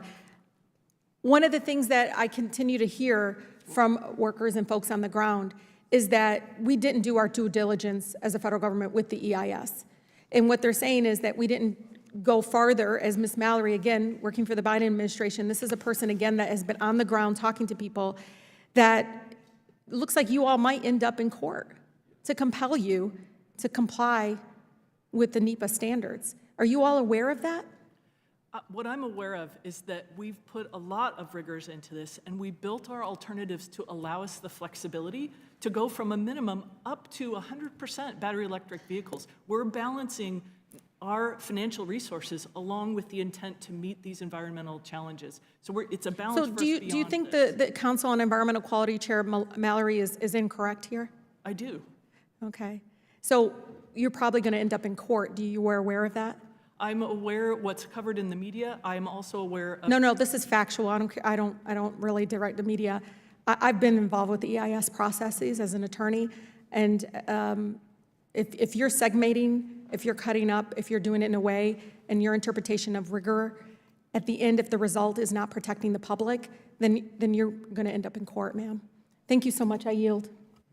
The gentlelady yields back. The gentleman from South Carolina, Mr. Norman, you're now recognized for 5 minutes. Thank you, Madam Chairman. I think it's interesting that we have politicians who are saying that union workers, I guess, are more qualified than those that choose not to be in the union. I would remind my friends across the aisle that it's the employees that have the choice of going union or non-union in a right-to-work state, which is South Carolina is a right-to-work state and is where Oshkosh located their new facilities so they can be competitive, and the employees do not have to go there if that's not what they want. But politicians, for them to be dictating who the Postal Service can buy their vehicles from is laughable, to be honest with you. Ms. Stevens, let me run some figures by you. We've got my good friends across the aisle wanting to rely on China for a product that you have to produce. You realize battery-grade cobalt prices are up 119% from January 1, 2020 through mid-January 2022. Nickel sulfate is gained 55%, and lithium carbonate rose 569%. Who pays the price on these increases, regardless of what the initial cost of the vehicle is? Who bears that, and is that in the budget that you know of? So our contract that we've signed stipulates a specific price that we will pay for each vehicle.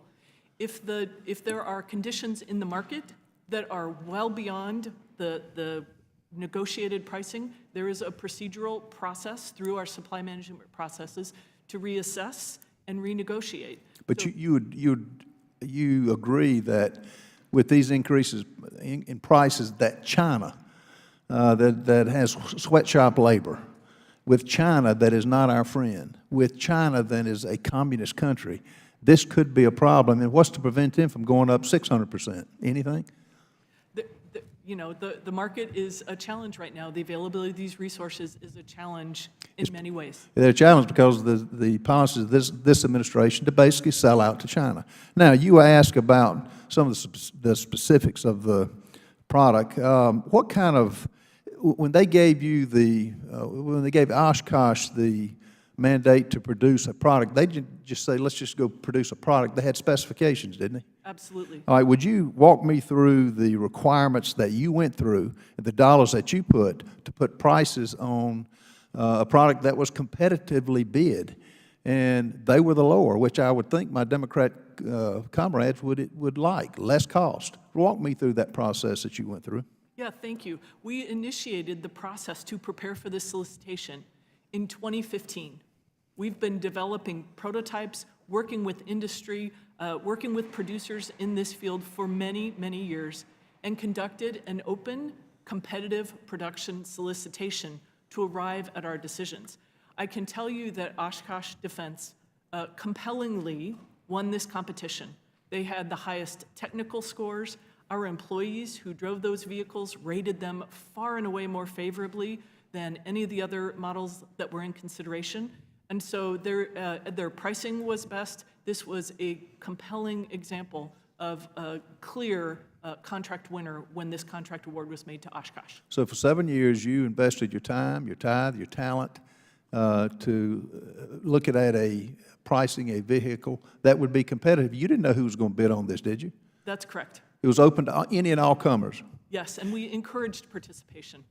Yeah, well, it is an insult for some of the questions you've had to endure, and particularly the insult about labor employees versus non-labor employees. And I admire you for doing this. And has your company has Oshkosh ever made a statement against the union? Not to my knowledge, sir. So if employees want to band together, and if they think a union is worth the dues that they pay, that comes out of their paycheck, they've got the freedom to do it in a right-to-work state such as South Carolina. Yes, that's correct. Well, thank you for your time. About out of time, so I yield back. Gentleman yields back. The gentlewoman from Missouri, Ms. Bush, is recognized for her 5 minutes. St. Louis, and I thank you, Madam Chair, for convening this timely hearing. Electrifying the Postal Service fleet is an urgent priority for environmental justice communities, including those in St. Louis. We have a unique opportunity to reduce tailpipe emissions and decrease cumulative pollution burdens that disproportionately harm Black, Brown, and Indigenous communities on the front lines of the climate crisis. The Postal Service's current procurement plan to continue buying gasoline vehicles is in direct conflict with the agency's policy to, quote, emphasize environmental issues and alternatives and protect, restore, and enhance the quality of the human environment, end quote. It is also not in line with the policy to, quote, use the NEPA process to assess reasonable environmental alternatives to propose actions in order to avoid or minimize adverse effects, end quote. I am extremely troubled by the next generation delivery vehicle proposed plan, which doubles down on decades of pollution. Ms. Stevens, is it correct that the Postal Service refused to explore specific environmental justice mitigation options in an expanded environmental impact statement? I would say that the environmental impact statement supplement that was requested was not justified. Part of that process demands the introduction of new information that was not considered as part of the formal draft or final environmental impact assessment process. There were no substantive issues brought forward through that process that had not previously been addressed, considered, introduced, or addressed in the Postal Service's final environmental impact statement. It just didn't rise to the level that is required to consider a supplemental EIS. Okay, so the fact that I was quoting the Postal Service's response to the EPA comments in the NGDV final environmental impact statement. Okay, the environmental racism on display from Postal Service leadership, it is absolutely alarming. We have heard of no interest in outside experiences and expertise that do not support management's preference. In fact, Postal Service Management did not genuinely consider alternatives to the proposed plan. It dismissed 100%, it dismissed 75%, and it dismissed even 25% battery electric vehicle options. As a Black woman with asthma from a community littered with brownfields, I am offended. As a Congresswoman representing a district where Black children have made 10 times more emergency room visits for asthma than white children, I am outraged. The Postal Service has a long history of improving the lives of everyone by providing critical public services. The rejection of community-informed priorities by Postal Service Management is out of line with that history. Ms. Nauman, is there anything preventing the Postal Service from incorporating environmental justice into its environmental impact statement? That's not really in the scope of what we're looking at. We're focused on the optimal mix model and the total cost of ownership model, and the environmental impact statement is a separate process that's outside of the scope of our current work. So left unchecked and without proactive measures to serve environmental justice communities, the Postal Service's sleight of hand will produce tens of millions of metric tons of emissions over the NGDV's lifespan. Thank you, and I yield back. The gentlelady yields back. The gentleman from Louisiana, Mr. Higgins, is recognized for 5 minutes. I thank the chairwoman and our panelists for appearing today. This is certainly a topic that needs to be discussed, the electrification of the postal fleet. We have a constitutional obligation to support the Postal Service. And of course, as part of the American narrative, you know, where do electric vehicles fit? And I would hope that this body has a reasonable and prudent approach to this topic. But I find, troubling though it be, is quite easily observed that my colleagues across the aisle are pushing electric vehicles no matter what. If it's smart, they want electric vehicles. If it's not smart, they want electric vehicles. They're not receptive to reasonable arguments regarding just how effective and efficient it could be. But no one can argue the simple fact that we are responsible for the people's treasure. And American citizens are watching hearings like this, wondering just what is going on in Congress. We had 2.5 million illegal crossings at our southern border last year, 500,000 dedicated criminals. I'm not talking about family units that turn themselves in. I'm talking about what they call gotaways at the border. These young men are plugged into the criminal networks. They're coming here to do no good in our country. We had 80,000 last month pouring across our border. America's watching and saying, what is going on in the Oversight Committee? They're talking about electrification of cars. So let's talk about it. Rescue vehicles on the highways, you've been paying attention, they're all powered by gasoline. Mr. Stein, is that generally true? Highway service vehicles, are they electric? As far as I know. No, they're not. Of course, they're on gasoline. Every American has had some experience of running out of fuel. The best of us are most prepared. You get stuck in traffic you didn't expect. There was a crash, something delays your trip, and you're burning fuel you didn't anticipate. You thought you had filled it up a couple of days before, but you did not. For one reason or another, we've all run out of fuel. What do? You get a ride to the nearest service station. You buy a fuel can if you don't already have one. You get back to your vehicle and put fuel in it. What are you going to do with an electric car? Mr. Stein, what are you going to do with an electric car if you run out of juice on the highway? You have to get it towed. You have to get it towed. Americans are saying, hold on. We have to have our mail delivered. Madam, what would a Postal Service do right now if a Postal Service vehicle runs out of fuel on its route? A conventional vehicle today? Yes, ma'am. Yeah, we would call our local team and they. Yeah, you'd bring a gas pretty quick, wouldn't you? That's right. What are you going to do if an electric Postal Service vehicle runs out of juice? It's more challenging. You're going to have to tow it. Yep.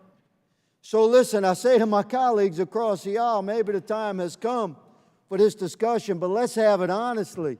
It's not going to work. We're spending billions of dollars of the people's treasure to accomplish some dream, not to mention what my colleague has brought up. The raw materials for these batteries are being mined by child slave labor overseas. That raw product bought by China is assembled the finished product by slave labor in China. Do we support that? For God's sakes, let's take a step back. As a committee, we owe it to the American people that we serve. Take a hard look at this thing. These patriotic, intelligent young men and women have come before us today. They're prepared to give us answers. The American people deserve the simple task that we accomplish as their congressional servants, that we ask the right questions. The answers are before us. We're asking the wrong questions. We have to reassess the realities of the electrification of the postal fleet. And perhaps my colleagues can accept that simple fact. Madam Chair, I yield. The gentleman yields back. The gentleman from Massachusetts, Mr. Lynch, is recognized. Thank you, Madam Chair. Madam Chair, I have a request that I made to the United States Postal Service just to give me a summary of their vehicle fleet. And I know we have a slide on that. Yeah, there we go. So we do have a dilemma where there are a lot of very, very old vehicles that we have in service that are high-maintenance vehicles, and on this chart, we're talking about LLVs. Those are long-life vehicles. As I mentioned in my opening statement, these are vehicles that have been on the road for about 29 years, 4 or 5 years beyond their expected service life. And so what I might suggest to the Postmaster General is there some way that for those vehicles that are on their last legs, literally, that are presenting a safety or a public safety hazard, really, to not only to the men and women who drive them, but also to the general public. Is there a way we could phase out those vehicles, replace them in the short term with combustion engines vehicles, as regrettable as that is, but to there and after? So in the very immediate term, to take a certain percentage of those vehicles and allow them to be replaced with combustion engines, but for the great majority, I would say 80% of these vehicles that could be replaced gradually, I'd like to see that, as a compromise, invested in and acted upon by the United States Postal Service. Ms. Stephen, is that something that we can work out here? Because the way this is going right now, to have such a small number of electric vehicles, 10% of the fleet, and to commit the American people for the next 30 years to be burning diesel and gas guzzling, vehicles. I have a high asthma rate in a lot of parts of my district. I got a major postal facility, the general postal facility at South Station. And then if you count up all those individual post offices where they are hubs of transportation in the local neighborhoods, it would be a huge benefit to a lot of these people all over the country, Louisiana to Massachusetts, if we could get clean on our postal fleet and convert, completely to electric vehicles. I just want your thoughts on that. Well, I would say that the internal combustion engine versions of the NGDV have significant improvements in fuel economies and in environmental data versus our existing fleet. So any level of investment. How do they compare to electric vehicles? Of course, electric vehicles are better. Of Yeah. course, they're better. I mean, a world better, right? I mean, you know, we're talking zero emissions, right? 200% So, was the so value. Yeah. what I'm suggesting is you're starting from, you're clearing a very low bar here. You know, a vehicle that's burning diesel and has been on the road for 29 years, it's pretty easy to beat that. Certainly. Is what I'm suggesting. Yes, emission standards have certainly moved on. So what about the mix that the way that we're phasing this in? What's the critical path to get us to all electric? What's the most efficient way? And I don't want to wait 30 years for this for this to happen. I'd like it to happen tomorrow if we could. Sure. So the 10,000 vehicles of that 50,000 purchase that are battery electric vehicles, that's what the Postal Service can fund within our own resources, right? We have structured our contracts, and beyond the contract itself, we've structured the mechanism to allow us to apply additional funding. We can even change the proportion of electric vehicles for the ones that are already on order if additional resources are made available. We're similarly structuring flexibility in our planned contracts for the infrastructure work.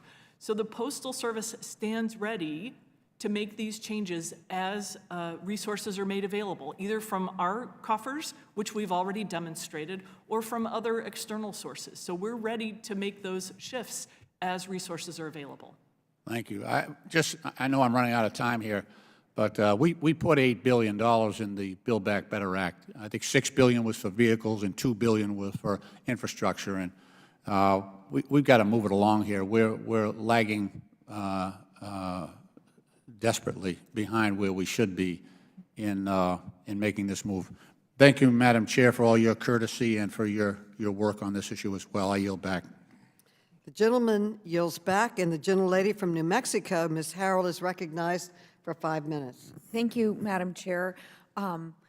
Ms. Stevens, it was stated earlier that the Postal Service is well-positioned then to electrify their fleet. But is that exactly true, the entire fleet?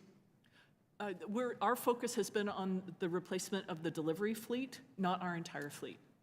So the top priority of the Postal Service is still to deliver the mail in a timely fashion? Absolutely, that's mission critical for us. And I just want to kind of go off what was just being said. If you were to raise the number of electric vehicles in your current order, where would you find the money? I mean, because you're saying there's maybe some different silos and so forth. Where would that money come from in terms of your budget?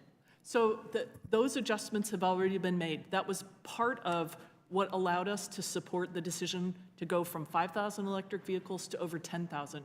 We were able to look at our own resources. We've had some great progress already, early progress, from the execution of our Delivering for America plan that's helping us find other resources. And of course, postal reform has allowed us to make some shifts in resources.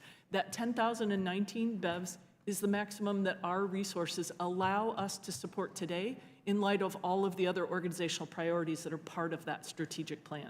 Okay, so if you were mandated to, say, increase the number of electric vehicles, it would not have an impact on the Delivering for America plan?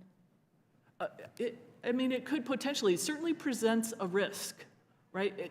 The competing resources, we want to make sure that we're making good on all of the commitments in Delivering for America. So we need to be mindful of those changes.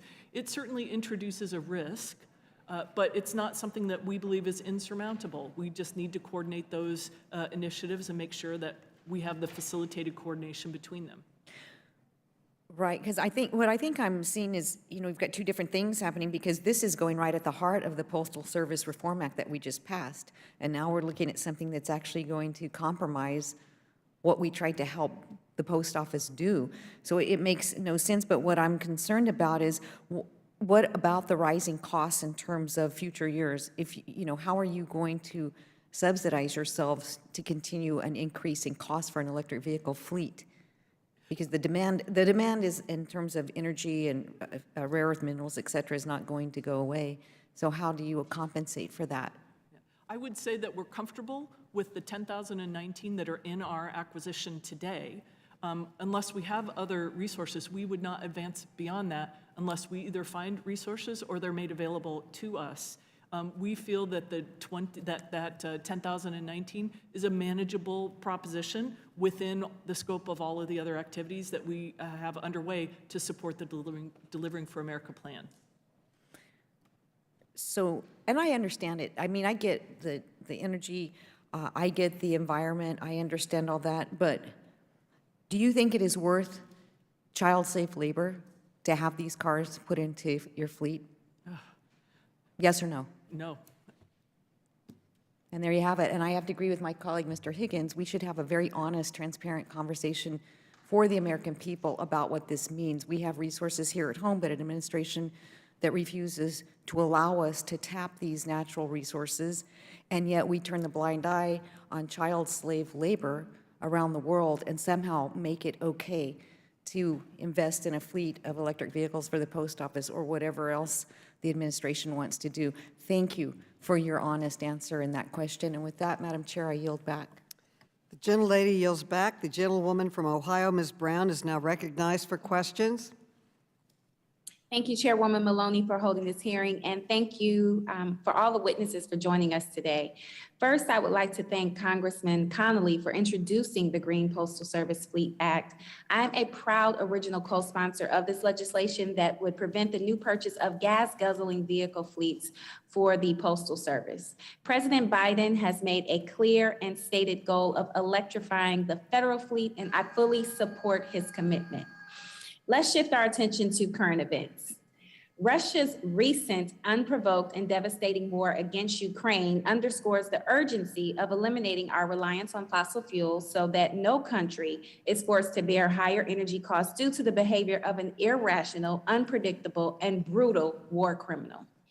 Some propose increasing the production of fossil fuels here in the U.S., but that is a very siloed approach that attempts to address one global challenge at the expense of another.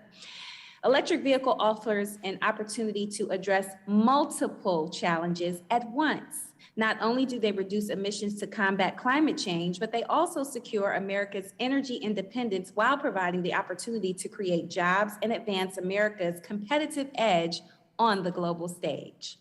Mr. Brenton, how are President Biden's Made in America policies ensuring that electric vehicles create a win-win scenario for the American people? Well, thank you for the question. There's actually a brand new automotive industry corridor that's manufacturing and recreating communities all across, not just from Michigan and Ohio, but down to Indiana, to Kentucky, to Tennessee, the Carolinas, Georgia, Alabama.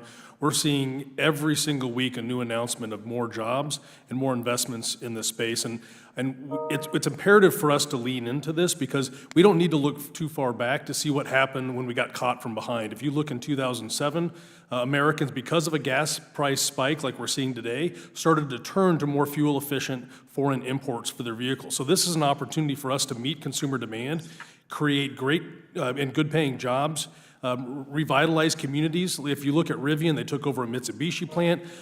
Tesla has rejuvenated the plant. You look at Lordstown, they took over a GM plant. These are opportunities for us to not only look at the American consumer and the driver, but create jobs and drive down emissions, which are obviously important for both climate change and public health. Thank you so much. You actually touched on my second question, which was about the jobs being created across the country due to the president's commitment to expanding domestic industrial base for the EV supply chain. So thank you for that. From charging infrastructure to the electric vehicles themselves and the many components they require, the down payments we make now on securing the American vehicle supply chain will provide compounding benefits for the U.S. economy far into the future. Ms. Stephen, will postal routes change because of the adoption of electric vehicles? And also, will it save time on mail delivery? So I would say that the choice of the vehicle, sorry, I lost where you were on the screen there. The choice of the vehicle, I hate to say it in this way, doesn't matter in terms of the efficiency, except for having a right-hand drive vehicle that's purpose-built for curbside delivery. That is essential to our mission. The decision about whether it's an internal combustion engine or an electric vehicle doesn't affect the daily activities for the carriers who are using those vehicles, as long as it's the right vehicle, that custom-built, right-hand drive vehicle that's built for curbside mail delivery. The source of the energy does not necessarily, we don't anticipate, make a significant difference in how they would go about conducting their work or develop any additional efficiencies. Thank you for that. So what changes will the Postal Service need to make to ensure the next generation delivery vehicle is part of the solution in securing a win-win electric vehicle future for the American people, Ms. Stevens? Well, we stand ready to support this effort today. We're excited to bring forward a green platform. Even though we understand the desire to go further, we're really proud to take forward a portion of the fleet that we can afford within our resources, within our strategic plans, and be part of building that future. We've done everything we possibly can to create additional flexibilities that allow us to adjust to go further if additional resources are made available. Thank you so much. I think we all can agree that more can always be done, and the Postal Service is no exception. But it is time that the Postal Service go all in on electric vehicles, and I look forward to reviewing your plans to do so. And with that, I yield back. The lady yields back. The gentleman from Wisconsin, Mr. Grothman, is recognized. First of all, I'd like to thank you all for being here today. I know a lot of times in these hearings, a lot of people don't come over here, and I really appreciate all you five folks coming over here. As I understand it, we've shifted, correct, Ms. Stevens, from shifting away from electric vehicles and more towards, shift away from gas-powered vehicles and more towards electric vehicles. You think we'll be able to no problem, we'll be able to produce that many? I have the utmost confidence in our partner, Oshkosh, to be able to produce whichever quantities of whichever drivetrain we require. Okay. Some of my colleagues proposed requiring 75% of the vehicles to be electric. Do you think that's a reasonable possibility? Do you think that's really something that could not be handled right now? I think it's a bit beyond what our estimates say is possible. When we were asked by some of the congressional committee members and staff throughout the last year to assess how far we could go with our electrification, the response we provided was 70% of our delivery fleet acquisitions over the course of the decade could be electrified if resources were made available. Okay. Ms. Whitcomb, could you give me your opinion on that? Yeah, I think it's definitely something to consider. Feasibility studies are critical. Some parts of some of the routes are probably not well suited. They might be too long for an electric vehicle. So there are some limitations, but in our study, we found that there's definitely opportunities for significantly more electrification of the vehicle fleet. Okay, I always care a great deal about the people who put these vehicles together. I'm going to ask Mr. Stein a question, do you mind? And it's kind of a follow-up on what Ms. Harrell said. When we look not just at the companies who's building the vehicles, but the components or the materials that are mined or put together in other countries, could you comment on the difference between the type of people who are working to put together the stuff for the gas-powered vehicles and the electric vehicles? Well, sure. That gets into the question of where the minerals that go into these vehicles. And when we talk about critical minerals, and we talk about things like cobalt, or we talk about some of the rare earths that are processed in China, these resources right now, they come from places where in the Congo there's child labor, and in China there's an entire race of people that are being enslaved for this sort of thing, the Uyghur minority. So when these supply chains stretch across the world, which they certainly do, and they do to a certain extent in ICE vehicles, they also do as well, but much more of that manufacturing capacity happens in the United States than the... What was the last country you mentioned there? I missed it. China. We're talking about the Uyghur, the Muslim minority. I thought you mentioned another country too, but okay. I know there are people who, they've always been out there and out of sight, out of mind, and they don't care how people are being abused. But is that something that, as far as you know, the United States in any area cares about, or do we just buy from companies, whether it's, the full socialist healthcare,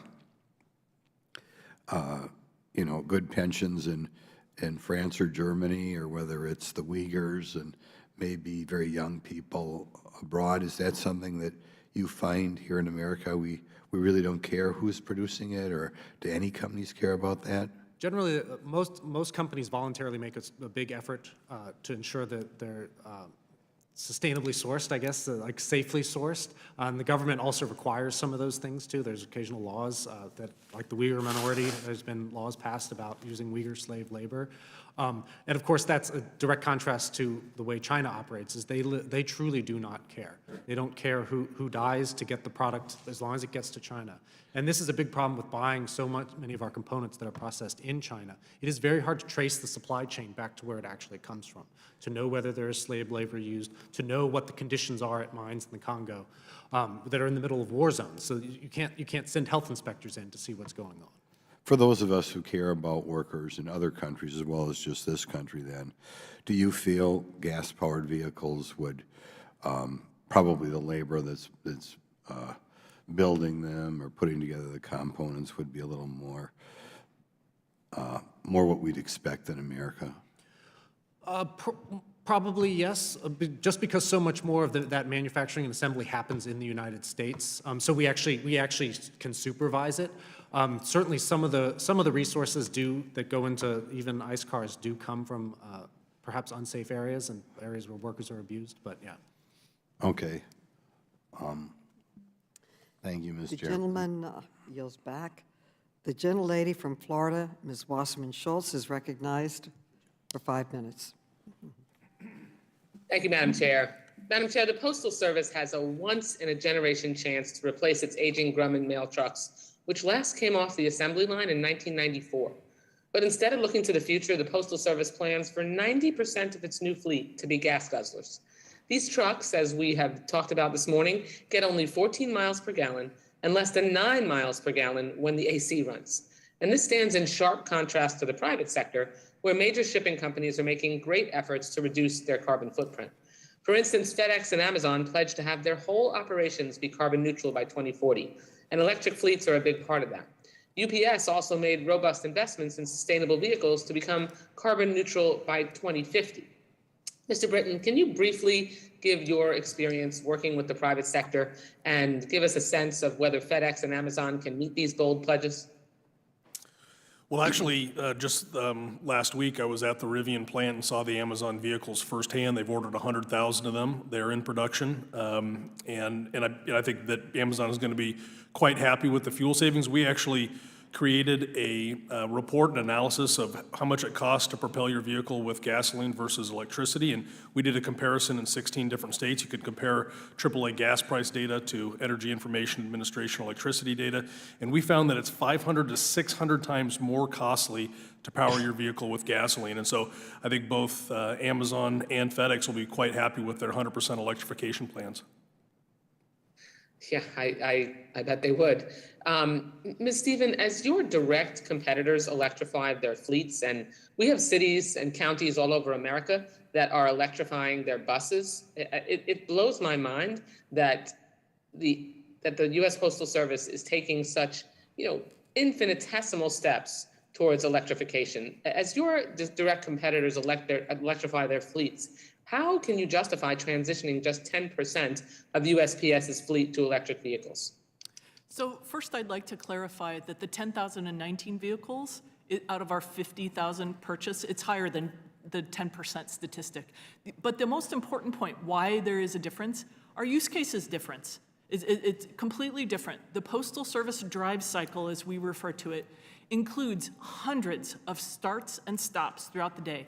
Our carriers are driving house to house, mailbox to mailbox. There's a start, an acceleration, a stop, then the delivery of mail into the mailbox, and then they start over again. And they do that hundreds of times a day. Typically, our competitors, when they drive down a similar street, will stop. Okay, I'm just going to reclaim my time there because I'm sorry. I'm going to reclaim my time because your answer is warranting my asking Ms. Whitcomb, because the USPS OIG noted in its own audit that frequent stopping may allow delivery vehicles to increase efficiency through regenerative braking, which is a standard feature in electric vehicles. So Ms. Whitcomb, what impact would the frequent stops have on the overall life of an electric vehicle battery and consequently the total cost of ownership? Yeah, in some cases, we thought it provided some opportunities, and so I'm probably maybe a little less qualified than Mr. Britton to address the regenerative braking issue, but we did address that as part in our work, that there are some opportunities there in the use case the Postal Service provides to enhance its use of electric vehicles. Well, Mr. Britton, do you want to answer that question and then answer under the same driving conditions, would an electric vehicle perform better or worse than a gas-powered vehicle? Well, it would perform better, and actually it's in some ways the inverse of what you would expect with an internal combustion engine vehicle. In an ICE vehicle, you may get better gas mileage on the highway. For many EVs, the starting and stopping, especially if you have strong regenerative braking, will provide you greater range in city driving, especially with use cases where you're starting and stopping every 20 or 30 feet. That's especially important from an emission standpoint, though. Your average internal combustion engine postal vehicle is idling that entire time and emitting not only CO2, but other pollution into the community that we do not need to do. And so the frequent start and stop makes it a perfect use case for electrification. And lastly, Ms. Whitcomb, assuming that the adoption of electric vehicles will save the Postal Service money in the long run, does USPS have the financial resources to increase its percentage of electric vehicles? The Postal Service has a significant amount of cash set aside for capital investments. Obviously, some of that money is going towards its vehicle fleet along with other capital investments. And so I think in our analysis, our model showed that there are some benefits to subsidies to help the Postal Service. It makes the cost-benefit equation better for the Postal Service, but obviously the Postal Service is investing its own cash right now in the electric vehicles. Thank you, Madam Chair. I yield back the balance of my time. I thank the gentlelady. And now the gentleman from Georgia. Mr. Johnson is now recognized. Thank you, Madam Chair. There are vehicles in the Postal Service fleet that are 30 years old. When would be a good time to transition to a less fuel-dependent fleet, if not now?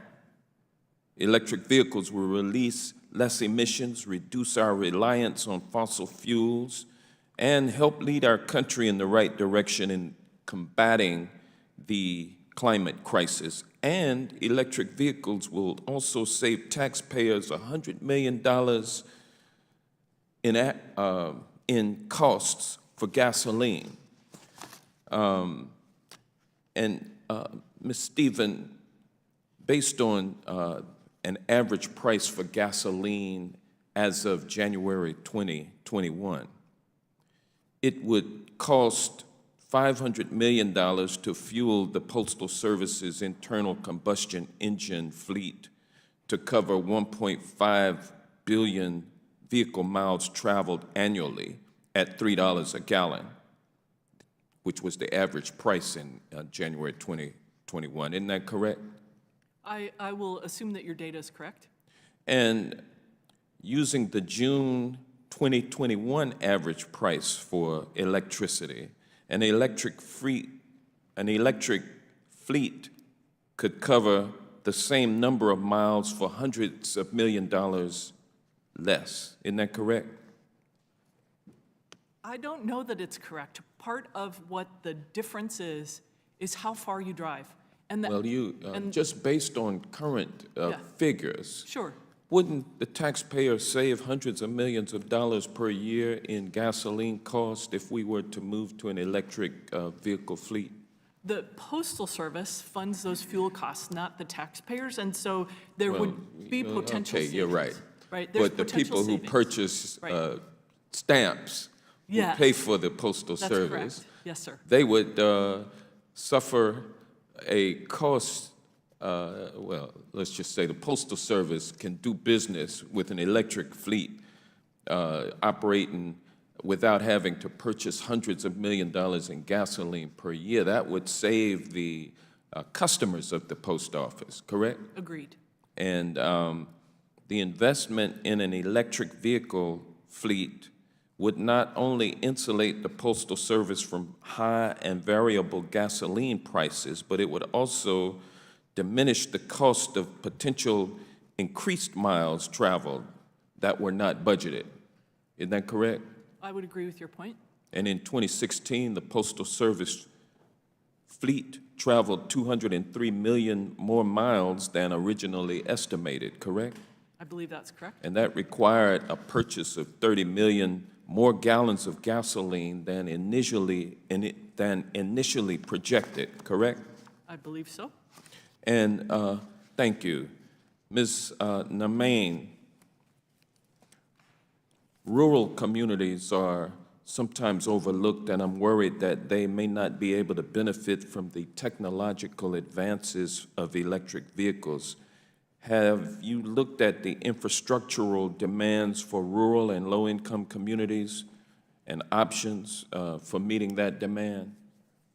We haven't looked at that specifically.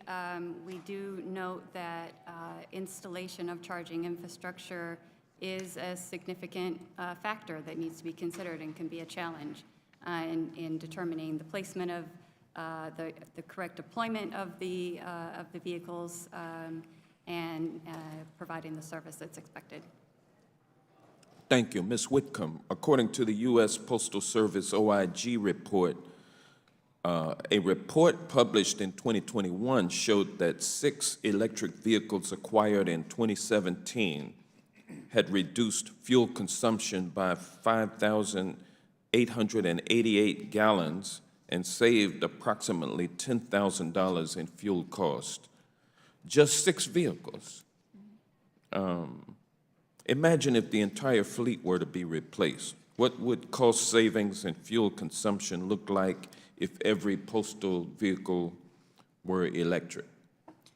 Yeah, when we did our analysis of what would happen if the charging infrastructure and the initial purchase of the vehicles was subsidized, we found that it would be an 11% decrease in cost for the Postal Service moving forward with an electric fleet. So it has a significant impact on the Postal Service's cost moving forward because of the fuel cost reduction, energy cost reduction, as well as the charging infrastructure and maintenance reductions as well. So there's definitely a positive impact moving forward. The challenge is in the upfront costs.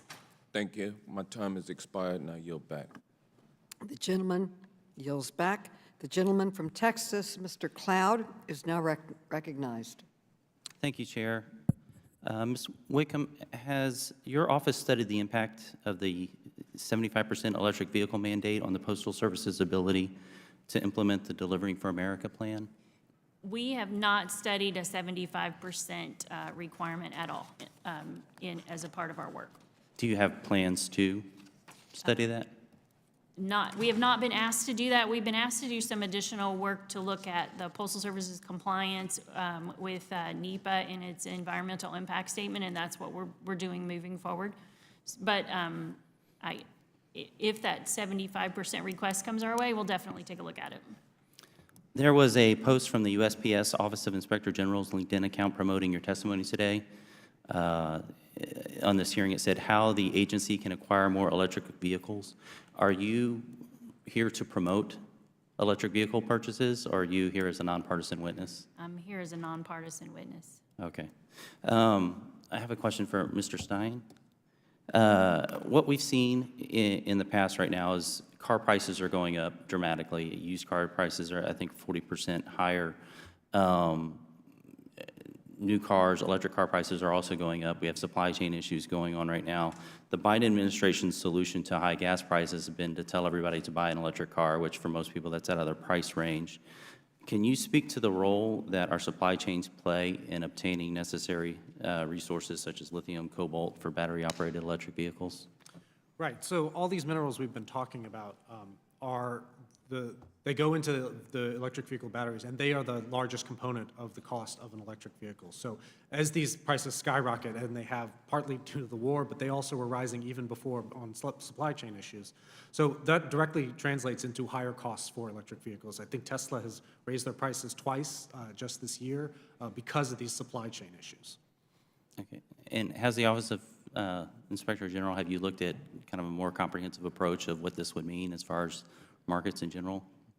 We have not looked at that. We looked specifically at the Postal Service and how the opportunities and challenges, it's kind of the paper that we published was kind of a higher level look at opportunities and challenges associated with electric vehicles at the Postal Service. And what's the average expected lifespan for a battery in an electric vehicle, in these electric vehicles? In our analysis, our model looked at 10 years. At 10 years?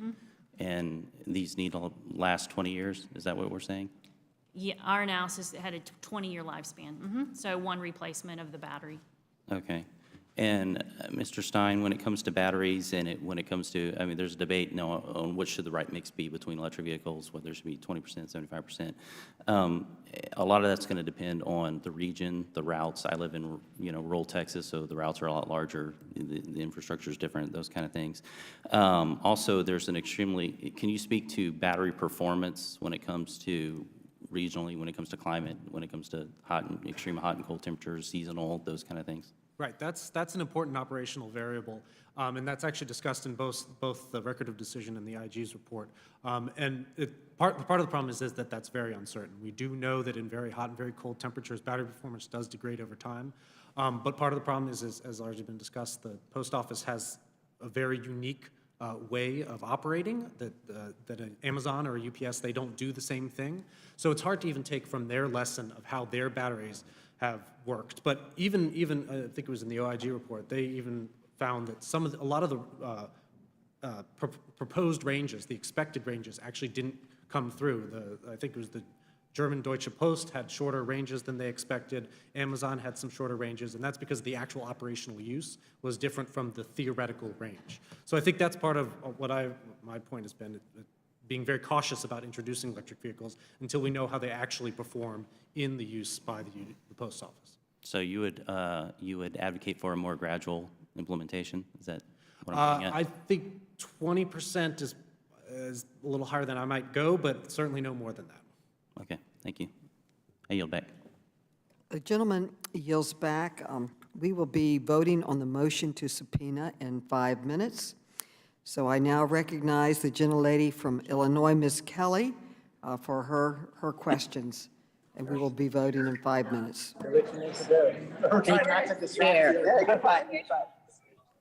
Thank you, Madam Chair. The global auto market stands at a crossroads today, and companies and countries alike are racing to see who will win the EV race.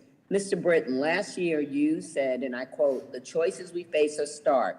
We either cultivate an advanced vehicle sector or cede this economic opportunity to others." You then explained how China's economy has captured the EV market, but that the U.S. has the opportunity to reclaim its leadership in this important transformation. Mr. Britton, can you say more about what's at stake in the global race for leadership in the EV market, and how are President Biden's policies helping the U.S. seize the opportunity? Well, thank you for the question. I think we've heard a lot of talk about what other countries' capabilities are. I don't think it's the American way to look at strategic advantages that others have and then to shy away from that battle. We know how to compete, and we have won these fights before, and we know that consumers are going to be demanding electric vehicles. And so the opportunity before us is twofold. One is, are we able to meet those consumer demands with domestically manufactured vehicles by cultivating a strong industry? And then two, are we also able to drive the public benefits of both emissions reduction for climate change, but also public health? And so those two combinations are ones where we can drive multiple values and do it in a way that makes everybody better off. Even if you never get behind the wheel of an EV, the more electric vehicles on the road benefits workers in those plants, retail outlets in those communities, and then everybody who's breathing in pollution today. And one of the things that I'd mention is that we have many Americans, 40% of Americans are living in areas with subpar air quality that's hurting their public health. And if you're an American of color, you're 2 to 3 times likely to be part of that 40% that's breathing in pollution. And black and brown Americans, certainly in the mid-Atlantic, studies have shown breathe in 66% more of that pollution. So it's really important for us to look at the multitude of values that we can drive down, whether that's economic development in manufacturing or it's emissions reduction for both climate change and public health. Everybody can be better off. Thank you. And how do federal purchasing decisions impact the domestic EV market? And how can we make sure that these purchasing decisions deliver the greatest benefit possible to the American people?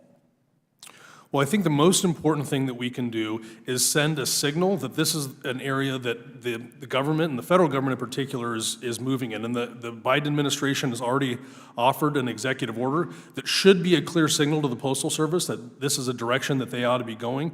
But really, it's, I don't think you even need to look. You could look past the manufacturing benefits, past the emissions reduction benefits. The Postal Service is set to save $4.3 billion if they electrify. It is more expensive to drive an internal combustion engine vehicle than an electric vehicle. And their model relies on a 50% discount on gasoline for the next 18 years. It then is taking the cost of a charger and inflating it by a magnitude of 10 and tripling the number of chargers that we need. And then they're assuming that the range of these vehicles are half of what they actually can achieve.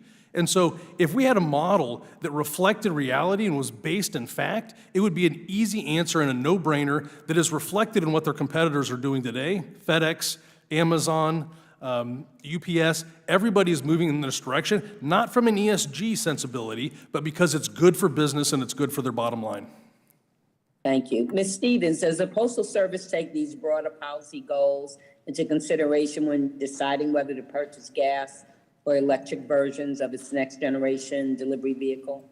Certainly they're in consideration, but they're also in the context of our Delivering for America plan and our internal resources and our need to be self-sustaining financially. So it's a balance of all of those factors. Did the Postal Service conduct any data-driven studies to determine the optimal number of electric vehicles to purchase, yes or no? Yes. Well, can you provide the committee with the data and the study? If it's protected and specifically requested through formal channels, we can follow up on that, yes. And as we've heard, Mr. Britton, the purchase of EVs under President Biden's Made in America policies will reduce pollution, create jobs, advance U.S. leadership and innovation, and help make the U.S. a global leader in EV production.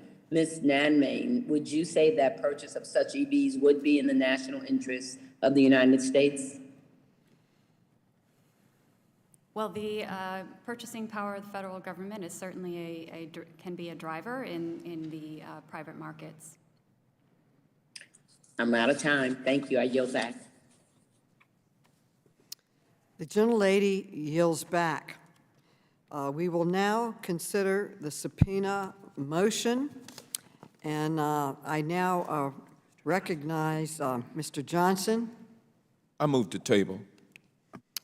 All those in favor of tabling the motion of the gentleman say aye. Aye. Aye. Those opposed say no. No. No. In the opinion of the chair, the ayes have it, and the motion is tabled. Okay. I now recognize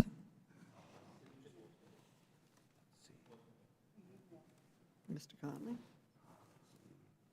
Let's go to Ocasio. Mr. DeSagne. Mr. DeSagne? He's not up there. He's there.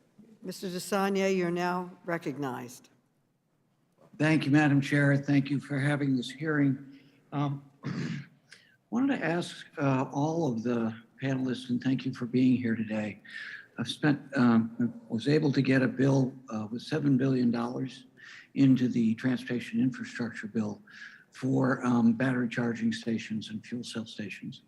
So it strikes me that obviously the Postal Service, as a retail national sort of real estate asset, that looking at infrastructure as part of not just transitioning the fleet, and we've done a lot of work on this in California when I was on the Transportation Committee and when I was on CARB on fuel cells.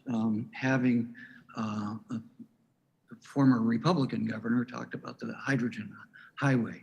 So my question is, how can we use the real estate assets not only to help the Postal Service electrify its fleet, but also to have charging and fuel cell stations at postal facilities? And I'll just let you answer that question in the order that you have testified. Sure, I can go first and then go down the aisle. Obviously, the Postal Service has an extensive nationwide retail infrastructure.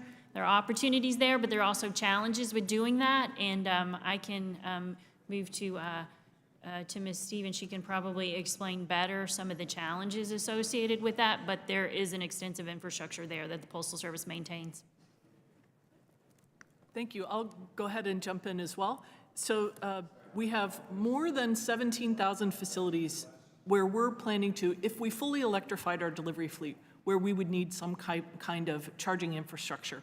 We also have additional retail facilities beyond that quantity as well. So you're right, we definitely have a significant physical presence. One of the things that's important to us from a safety perspective and a security perspective is that all of our vehicles are what we call in the secured fence line. There are reasons for not only security, security of the mail to make sure that it's only authorized personnel in that space, but also for a safety perspective. There's moving vehicles, moving containers. So it's really important to us to consider this equation outside of that scope. So perhaps in the front end of the postal retail parking locations, for example. We're willing to have the discussions. We're absolutely willing to participate in those discussions. We do have concerns about making sure that we continue to have sufficiently available parking, especially during peak hours, for our retail customers who are coming to their local post office to transact with us. So that's important to us. And making sure that that there's a way to take this forward. We're happy to have those discussions and entertain those analyses and determine a place that we can help contribute. We understand the importance. Thanks. I'd say we have ongoing work that's looking at opportunities and challenges of using postal facilities as locations for public charging infrastructure. There could be a number of different use cases for that would make sense. There could be some cases where it may not make sense. There could be gaps in service in charging locations, for example, where a postal service facility could maybe fill that gap. But as Ms. Stevens mentioned, there are probably some challenges as well, the security and legal challenges, and we'll be looking at all of those in our ongoing work. So one of the things that I would recommend, obviously diversifying the retail options for the Postal Service has been something of discussion and reform debates for years. But part of the capital upgrades for charging at some of the highest cost expense, so you could share the power delivery if you're trenching and delivering new power to a part of the Postal Service. Some of those chargers could be behind the fence, some could be in front of the fence for customers. And I think, excuse me, one of the areas that we want to set the Postal Service apart is for consumers. So we want there to be an additional incentive for them to choose the Postal Service over their other options. And so if there's charging, as more and more electric vehicles become part of the federal individual light-duty fleet, we want to meet them where they're at as consumers, and they're going to be shopping and obviously voting with their dollars. We want that to be with the Postal Service. We believe firmly in charging options, whether that's joint or something that is distinguished just for retail customers. Thanks. I'll mostly defer to the post office. They issued a lot of the issues, but the one thing I'll say, it does seem like the mission of the Postal Service is to deliver the mail, not to provide charging services. So it seems outside the scope of their job. Yeah, I appreciate that, but there is hopefully we can be open-minded about effective and efficient delivery of public services, and I think we have real opportunities if we're open to that. Thank you, Madam Chair. I yield back. Gentleman yields back. We now have Mr. Fallon, the gentleman from Texas. I believe he is remotely going to ask his questions. Mr. Fallon? Thank you, Madam Chair. I appreciate it. You know, electric vehicles aren't the magic bullet that so many claim they are, and we have to consider certain things. The mining of the rare earth materials, and that in and of itself exhausts a tremendous amount of energy. In the mining process, a significant amount of greenhouse gases are emitted. And a lot of these processes in the mining occurs in countries where health and safety and environmental standards and precautions are dramatically less stringent than they would be here in the United States or in other developed nations. The battery production for the BEVs also have an environmental impact, and it should be noted that about 2 to 2.5 times emissions are generated when you produce a BEV rather than a battery than you would in a combustion engine. And then how the electricity is generated to actually charge the BEV needs to be considered. We know that coal-powered plants, of course, are least ideal. We have hundreds of those in the United States alone, and it's estimated that upwards of 60% of the electric grid in our country is powered by fossil fuels. So it's almost 2/3 chance when you plug in that car to charge, it's being charged ironically by fossil fuels. And, you know, studies have shown with the battery electric vehicles, the BEVs, may be responsible for greater human toxicity and ecosystems effects than their ICEV equivalents due to the mining and the processing of the material, of the metals to produce the batteries, and as we just mentioned, the mining and the combustion of coal to produce the electricity. And most BEVs rely on lithium-ion batteries, which are made from critical materials, including, as we talked about earlier, cobalt, graphite, lithium. So, Mr. Stein, I'm sure you're aware that most estimates determine that the People's Republic of China produces 85% of rare earth resources, 40% of the world's copper, 30% of the world's nickel, and controls 70% of the world's cobalt refining capacity, and nearly 60% of the world's lithium. Would you agree that the U.S. must secure battery-related resource supply chains as a matter of national security? Certainly, if our goal as a country is to change over to electric vehicles, then yes, we absolutely need to secure those resources, because if we're talking about national security, we don't want to just exchange buying foreign oil from buying foreign batteries. So a national security point should be to have these things produced domestically. So if we don't secure that, as you just mentioned, rather than we're just really kind of trading exchanging, I should say, one trading master for another, whether it's Saudi Arabia and OPEC, as opposed to, China. Would that be a fair statement? Sure, and ironically, the last 10 years, we actually have largely weaned ourselves off of the oil coming from these countries that hate us. So we have just finally gotten to that point, and now we're talking about returning to dependence on another country that hates us. So maybe in just vernacular, several steps forward and then even more steps back if we went this route. Right. It's 2 steps forward, 4 steps back. Yeah. And then are you also aware, Mr. Stein, that China owns or finances 15 of the 19 cobalt-producing mines in the Democratic Republic of Congo, which contains 60% of the world's cobalt? Yes, that sounds correct. So the last question I have for you is, why would our Democratic friends be pushing for more electric vehicles in the U.S. Post Office fleet when they have not secured the supply chain and the supply lines for resources critical to the EV production? Well, I think it's just an ideological commitment to electric vehicles. This is the same problem that we have with the ideological commitment to wind and solar generation, even though those resources are, again, coming from outside the United States. It's about outsourcing these environmental harms to other countries so that we can pretend that we are environmentally virtuous. Because we're just not there yet, are we, from a technological standpoint? I mean, we may get there someday, we're just not there yet. It's not as efficient right now as the old, nasty combustion engine vehicle seems to actually be more environmentally friendly when you consider all things than an electric vehicle, at least today. Is that a fair statement? It depends on what weight you put in different parts of the manufacturing process. Certainly at the tailpipe, ICE vehicles produce more emissions than an electric vehicle, obviously, but what value, how many emissions is it worth to have child slave labor in the Congo? That's not a one-to-one comparison. It becomes a moral trade-off. Like, what do you prefer? Thank you, Madam Chair. I yield back. The gentleman yields back. The gentlelady from Michigan, Ms. Brenda Lawrence, is now recognized. Thank you, Madam Chair. Ms. Stevens, I would like to ask a few questions about the internal discussions related to the public-facing electric vehicle charging stations. In your testimony, you referenced that the USPS role is not yet clearly defined as part of the public-facing infrastructure. So my question is, has the Postal Service been involved in discussion with other federal agencies about the role the Postal Service can play in this conversation in a proactive manner, as opposed to waiting for direction?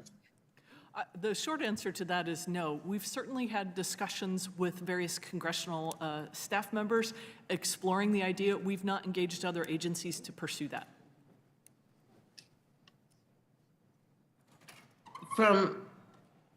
And why is that? Why haven't you? Yeah, as Mr. Stein pointed out, it's not part of our core mission.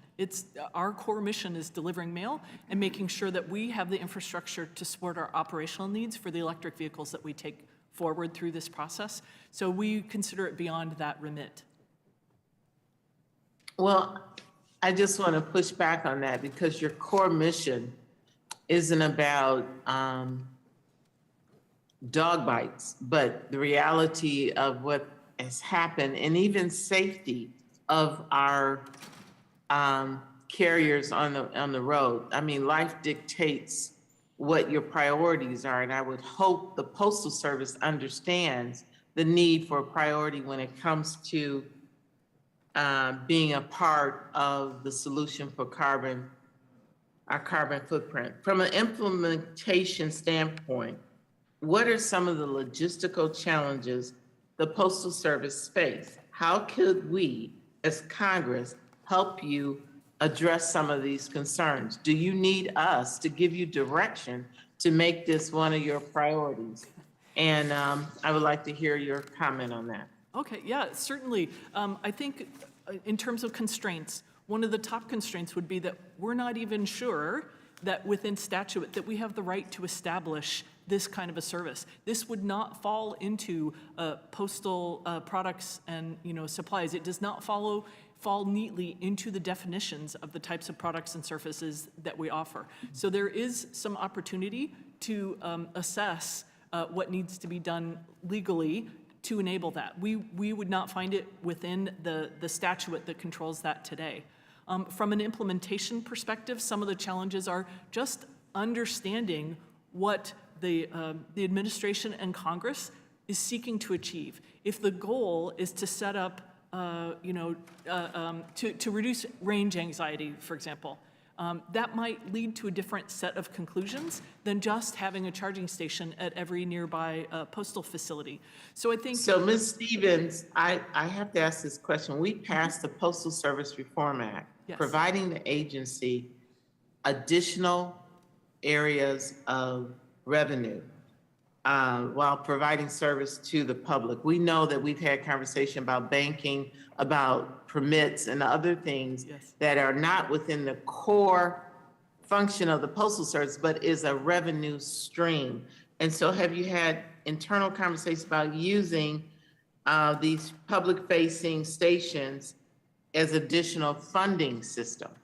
We have had a preliminary evaluation. We do not think that public charging capabilities fall within what we can provide as other postal products and services. So our initial read on the matter is that it's beyond our scope, it's beyond our purview. Madam Chair, I would really like to continue this discussion and to make sure that we're on the same page with the Postal Service, because one of the things they wanted was opportunity to have additional funding opportunities. And if you're going to have an fleet and it's sitting there idle, the charging station, and you can have opportunity to get additional funding. So I'll yield back, but I want you to know that's something I want to explore.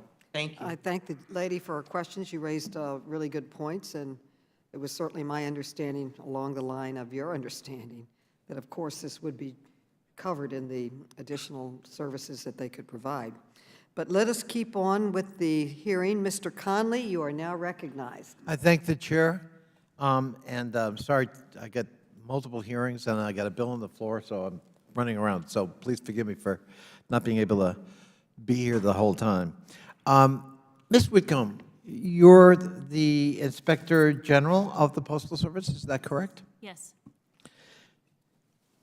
You might turn, yeah. We heard a little earlier that the assumption about the price of gas in looking at costing the benefits of a fossil fuel fleet versus an EV fleet was assumed to be $2.19. Is that correct? Yes, that's what we heard earlier, yes. I'm having trouble hearing you. Can you? Sorry, I'll scoot up. Thank you. Thing is on, yes. There you go. Yeah, is That's that better. Thank you. Yeah, my understanding is that was the gas price at the time the Postal Service did its initial assumptions. Yeah. So, But they project that out. right.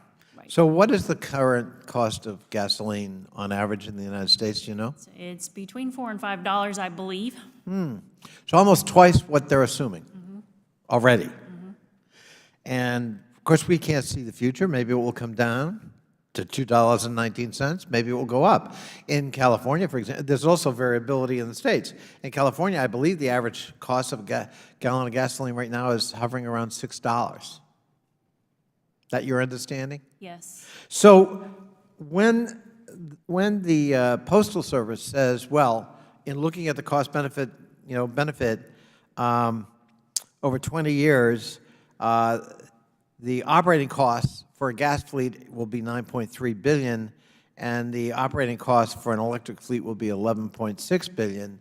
That's predicated on an assumption we now know to be, at the very least, subject to great variation at any given time. Is that correct?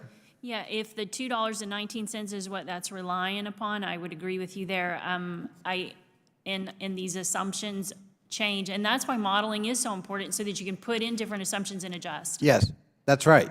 What you assume can determine the outcome.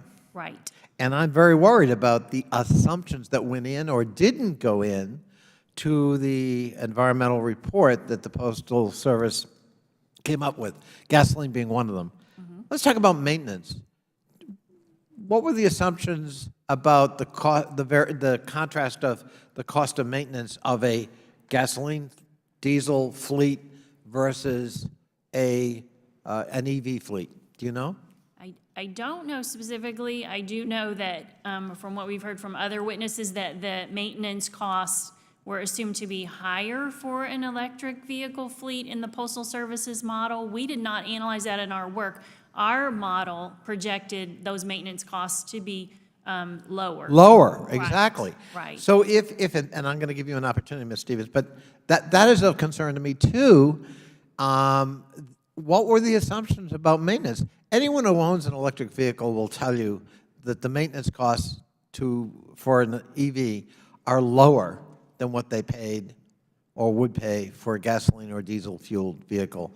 Ms. Stevens, did you want to comment on that? I want to give you an opportunity to comment. Absolutely, I'd be pleased to. So first of all, the $2.19 data point. Well, we're going to move on beyond that for a All minute. right. I thought you wanted to talk about maintenance. Yeah, sure, I'd be happy to talk Yeah. about all of it. Yeah. In terms I don't of- mean to cut you off. I just have limited time. It's okay. In terms of the maintenance costs, that data has been misunderstood by others who've had access to the data within the model.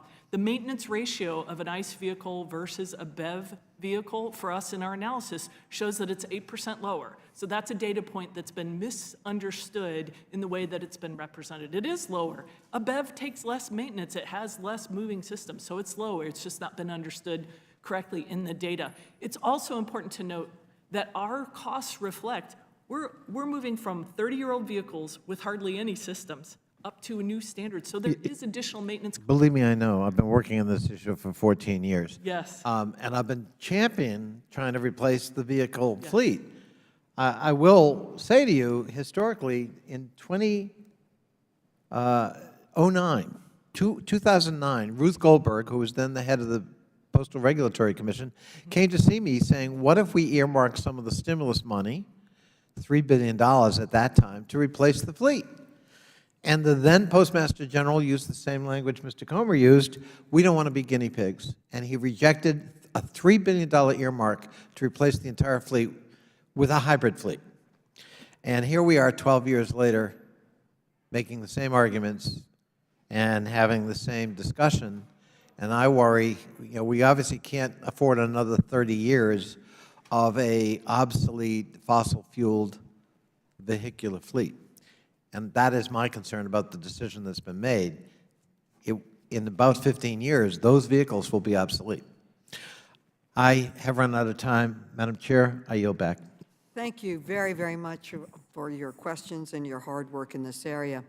The gentleman from Maryland, Mr. Sarbanes, is now recognized for 5 minutes.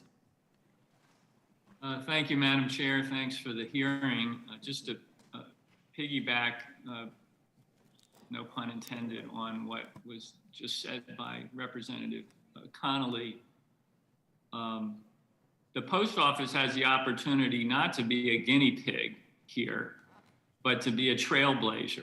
And that's I think, what is creating a lot of the anxiety on our side of the aisle, is the lost opportunity here for the U.S. Postal Service to really lead the way when it comes to clean, efficient energy vehicles and addressing climate change. We know we've got to take immediate action on this front. Every report that comes out kind of on a 6-week basis shows that the problem is accelerating.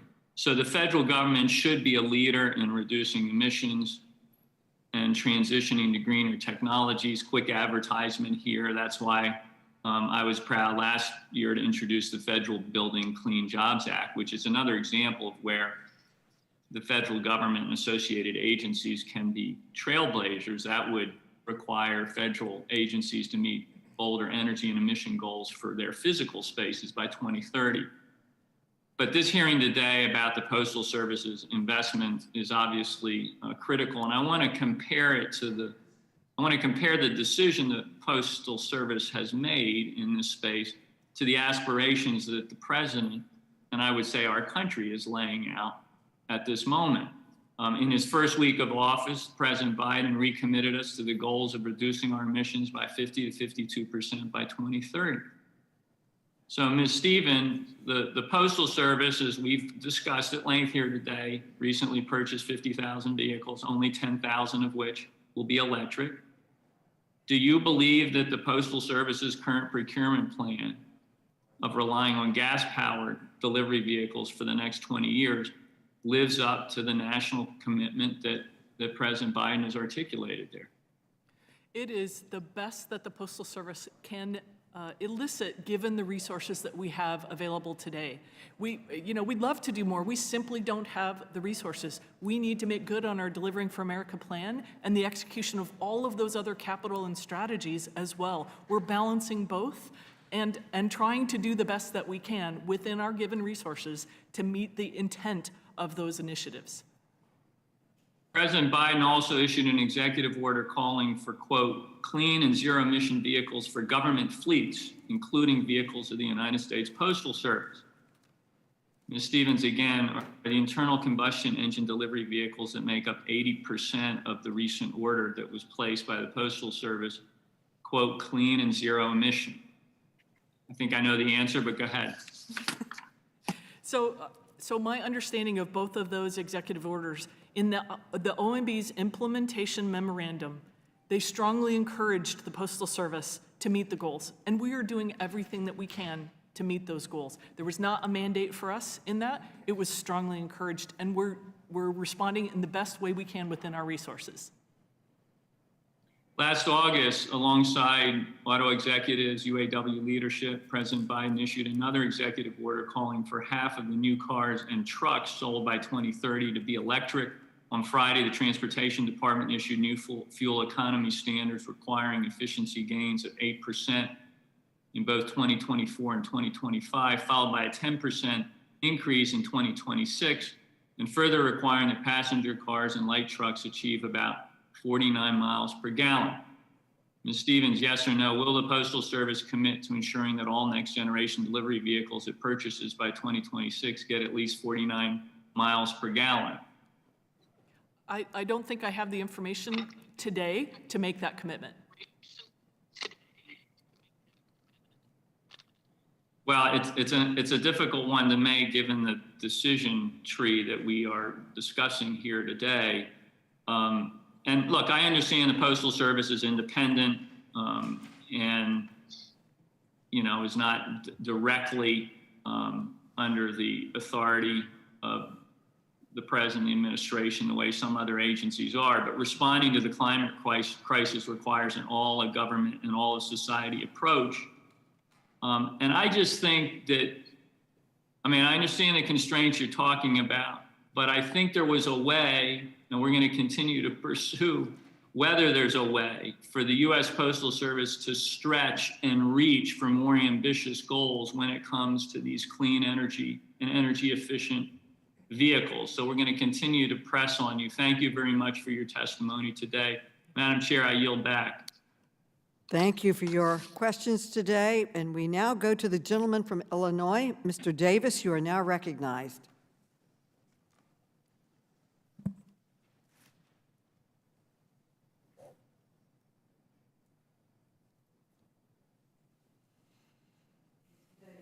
Mr. Davis.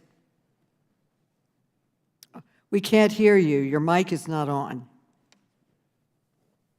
We can't hear you. Who else can we go to? There seems to be a technical problem in reaching Mr. Davis. The gentlelady from New York. Nope. Did he get on her? Okay. Mr. Davis.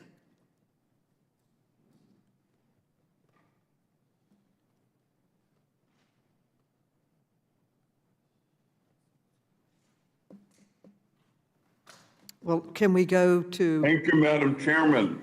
I think I'm okay now. Thank you, Madam Chairman. The Government Accountability Office and to all the rest who are present, let me just say thank you. GAO has outlined clear concerns about the methodologies used by the Postal Service when developing its total cost of the ownership model. We've spent a lot of time today talking about what the Postal Service needs to correct with its existing purchase order and contracts. Now I'd like to take a few minutes to discuss what the Postal Service should do moving forward to ensure that future acquisitions are done more effectively and efficiently. Ms. Nemain, GAO has spent significant time reviewing the Postal Service's methodologies and analysis. What should the Postal Service do to improve its analysis and future acquisitions? Well, we are still completing our work, so we don't have final recommendations yet. But one of the things that we'll be looking at and asking the Postal Service about is their process for updating their model. We've heard that they've made some updates, and we understand that. So one of the things we want to understand further is what kind of process there is to institutionalize updating those assumptions and information in the model to make sure that they are the best possible information so that the results that come out of the model are reflective of current market conditions or technological advances. So before another order is placed, for example, that the information is as sound and accurate and reliable as possible. Thank you very much, Ms. Whitcomb. Let me ask the same question to you. Yes, I think we are are similarly to Ms. Navon, we are in the process of doing work on the Postal Service's assumptions and how those assumptions were used in preparing the environmental impact statement. And so we will be also looking for things like sensitivity analysis and other things, looking for ranges of assumptions, not just individual assumptions, and the ability for a model to be agile enough to adjust to the significant, I guess, disruptions in the energy sector that we've seen recently, both on the electric vehicle battery components that you heard a lot about today, as well as the prices of gasoline, which are both kind of really have been disrupted recently. Ms. Whitcomb, let me just ask, I'm specifically concerned about the way the Postal Service went about the NEPA process. What can the service do in the future to ensure that it is complying with both the letter and the spirit of the law with respect to NEPA? Yeah, it's something that we are looking at right now, and we will definitely be evaluating the Postal Service's compliance with NEPA as a part of that work. And if we see issues there, we will be making recommendations to ensure that that happens. Thank you both very much, and thank you, Madam Chairman, for holding this hearing. And I think, hopefully, all of us are interested in the Postal Service being able to electrify its fleet as quickly as possible, as rationally and as feasible as possible. So I thank you very much for this hearing, and I yield back. The gentleman yields back. The gentleman from Maryland, Mr. Mfume, is recognized for 5 minutes. Thank you very much, Madam Chair. I appreciate you holding this hearing. I want to thank you and Representative Connolly specifically for your work in this ongoing effort to try to make sense out of what I consider to be a nonsensical position from Mr. DeJoy and the U.S. Postal Service. Ms. Stevens, since everybody has been coming at you for questions and comments and observations, I'm going to try to do the same thing here, not to pick up on you, but to try to get more information. I understand, as has been said several times, that the U.S. Postal Service Office of the Inspector General found that the cost of an electric vehicle over 20 years would be 8.5% lower than that projected of a gas-powered vehicle and the cost of that vehicle. And yet, as has been stated here several times, Postmaster General DeJoy still argues that electric vehicles are not cost-effective, which sounds like fuzzy math to me. When you have the numbers to prove that they are, then you almost deny those numbers. You're not a heart surgeon, and you're certainly not a brain surgeon, but Postmaster DeJoy wants to position the service, the Postal Service, to compete with companies, as he says, such as UPS, FedEx, Amazon, and as has been stated, all three of which have made aggressive efforts to electrify their fleets. Those are who we're going to be competing with now and into the future. So if you could, rather subjectively, give again some sort of explanation as to why the Postal Service is only allocating 10,000 of the 50,000 in its initial order with Oshkosh, I would appreciate your comments and your thoughts. Yeah, thank you. I appreciate the opportunity to address that. I think the findings of the OIG, we were really pleased when they took a look at our total cost of ownership model and developed their own model independently to see some consistency, and perhaps we'd be able to hear from the OIG on that as well. What the OIG's findings revealed were very, very similar to the Postal Service's modeling efforts. When we look at the entire fleet, there is not, over the course of the 20-year life of the asset, even though it's the fuel is cheaper, and in theory the maintenance is also cheaper over that period of time, the savings from fuel and maintenance benefits is not sufficient to overcome the higher investment value that's required for electric vehicles. And so okay, I kind of thought you were going to say that. So yeah. let me point out something else, if there's no cost difference there. Congress has helped the Postal Service fill its coffers with billions of dollars in the last few years. So if there was any shortfall, there is none now. In 2020, this Congress approved an emergency $10 billion pandemic relief act to your organization. And just this year, Congress passed Chairwoman Maloney's Postal Service Reform Act, which will relieve the Postal Service of $107 billion in past due amounts and future payments. So my current understanding is that the agency has right now $24 billion in cash, according to information provided by the Treasury. If that is so, why does the Postal Service and Mr. DeJoy continue to argue that it's too expensive to increase the proportion of electric vehicles in its order with Oshkosh? Could you speak to that? Certainly. It has to do with our Delivering for America plan, our strategic objectives and priorities.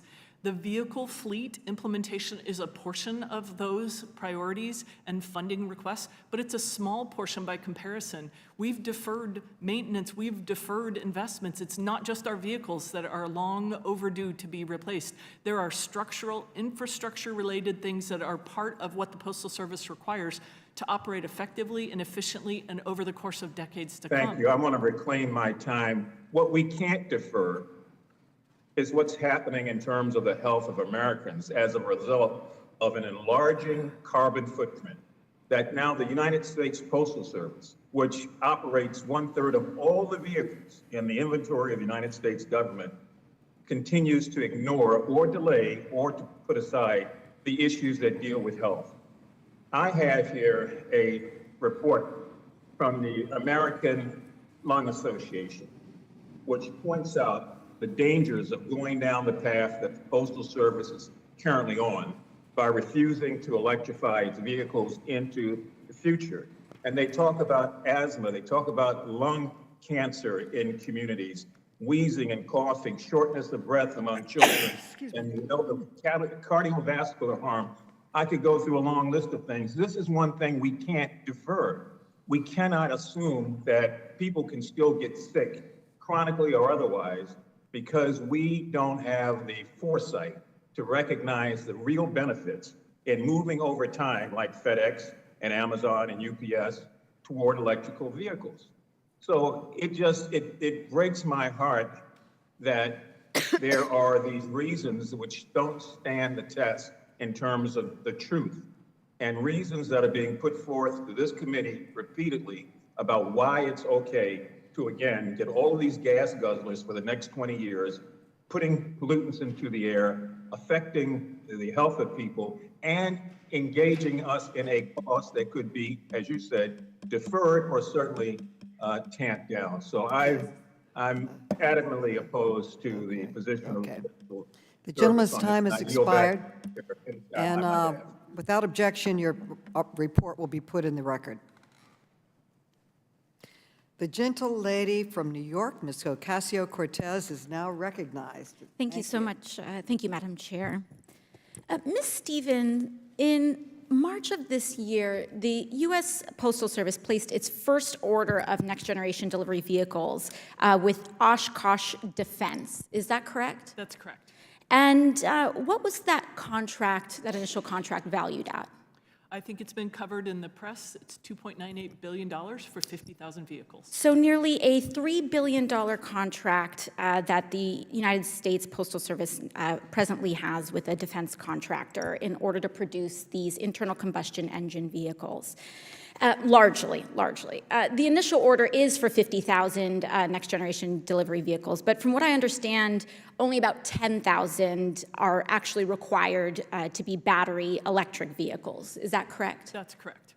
So to summarize, the USPS has contracted with Oshkosh Defense and is giving them $3 billion to build around 50,000 vehicles, 10,000 of which must be battery powered. Now, I think one note and element of context that's important to mention is that this committee has a long bipartisan history of oversight, particularly when it comes to defense contracting.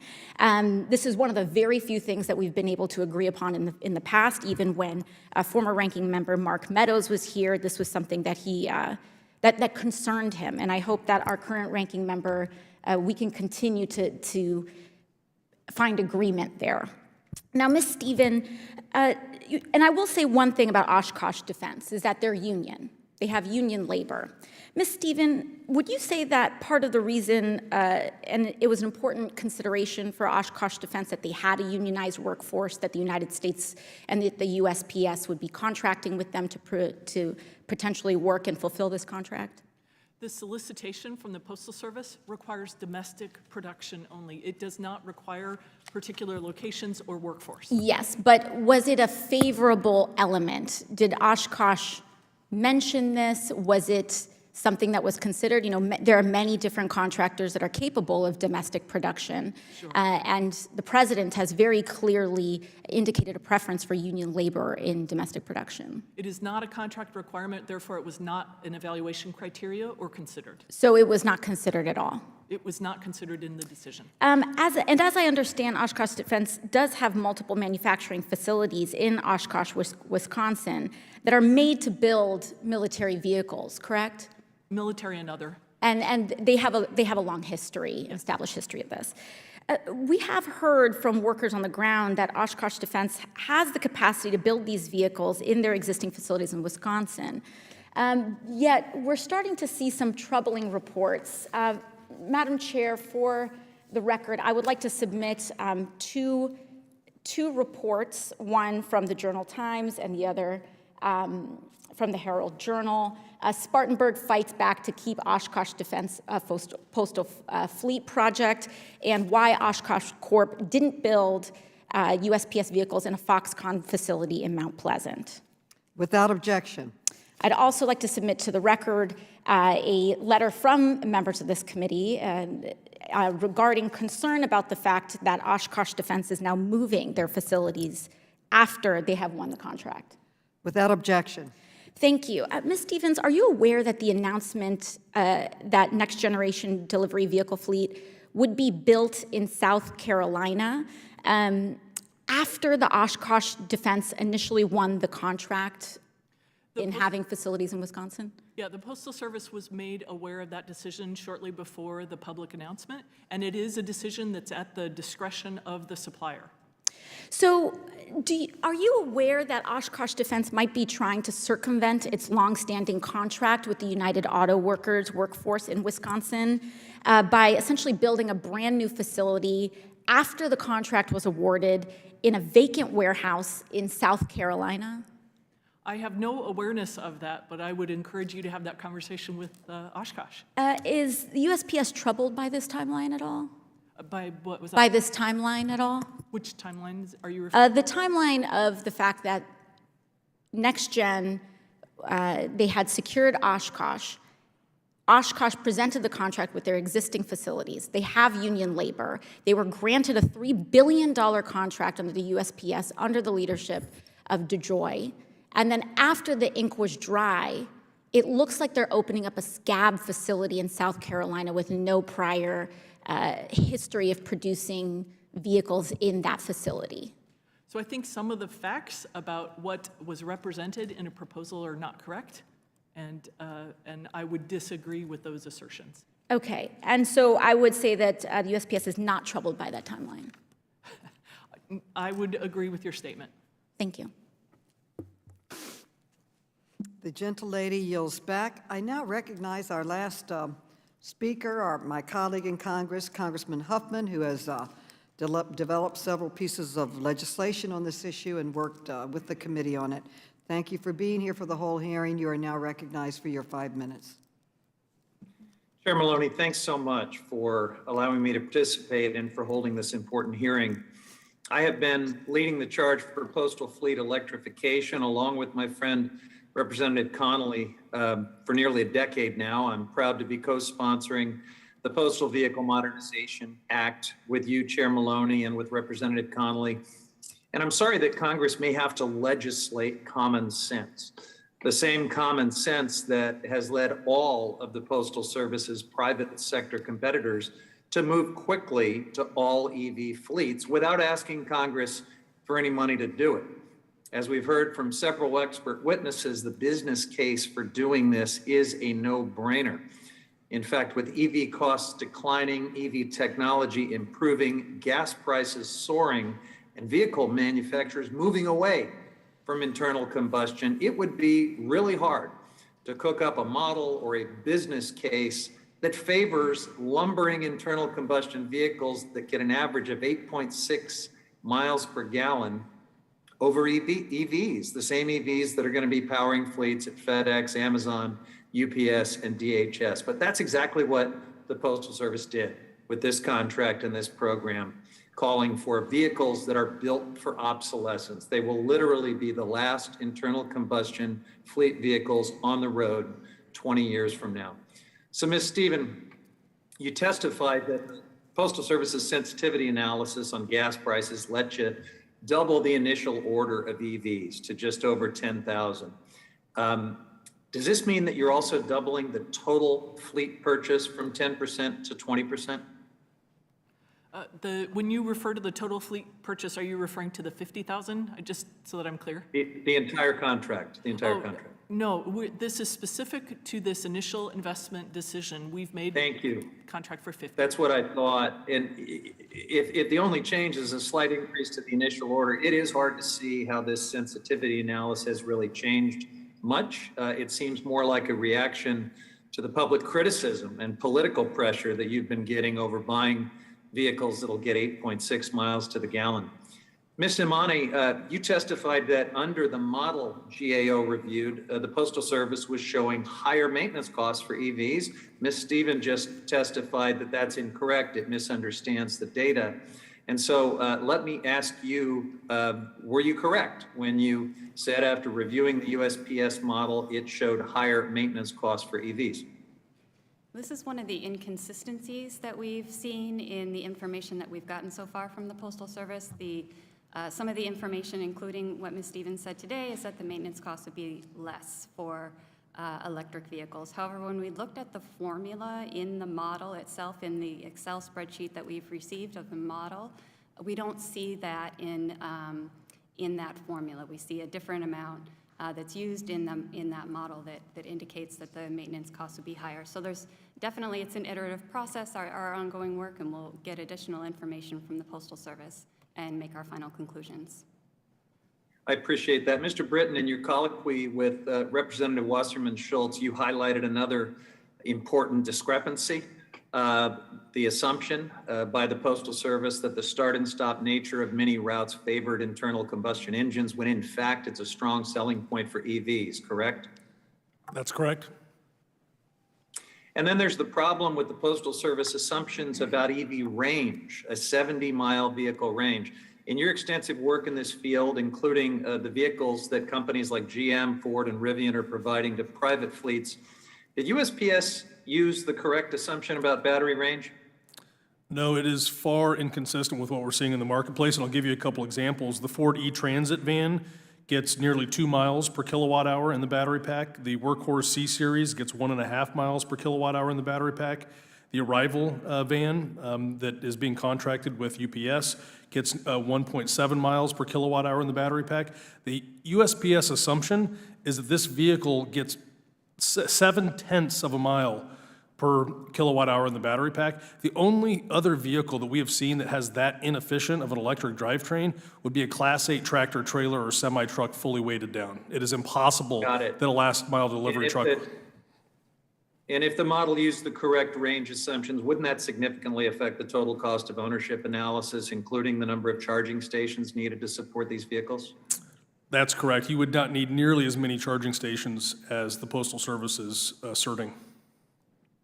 And Ms. Nemani, you also flagged another problem that the Postal Service initially didn't account for the amount of air conditioning used in the real world. And when you correct for that, the performance drops to 8.6 miles to the gallon on average, correct? Right, that's another thing that we saw in the model that we've received from the Postal Service, that the fuel efficiency used was around 15 miles per gallon, which is the efficiency when the air conditioning isn't running, and it's less when the air conditioning is running. We've heard from the Postal Service that there is another place in the model that may account for the use of the air conditioning, and so that's something else that we'll be continuing to look at in our ongoing work. Thank you, Madam Chair. We have learned a lot today about errors and discrepancies that seem to go right to the heart of this unusual decision that is so at odds with what the private sector is doing. Thanks so much for this important hearing. Well, thank you for waving on and all of your hard work, along with all the committee members on this issue. Thank you so much. You made a very valuable contribution. I would now like to submit for the record an important statement from Senator Carper on this critical hearing, so ordered. And I would like to submit to the record a new UN report. It literally came out just yesterday that makes clear that divesting from fossil fuels is critical. And they warned that without immediate action shifting from fossil fuels, we will not be able to keep global warming to acceptable levels. So this is a critically important report. I urge everyone to read it, and without objection, it now becomes part of our record. I would now like to call upon my colleague, thank him again for his valuable input on the reform bill for the post office, for his closing statement. Well, thank you, Madam Chair. And again, I want to thank our witnesses for being here. And I want to be very clear.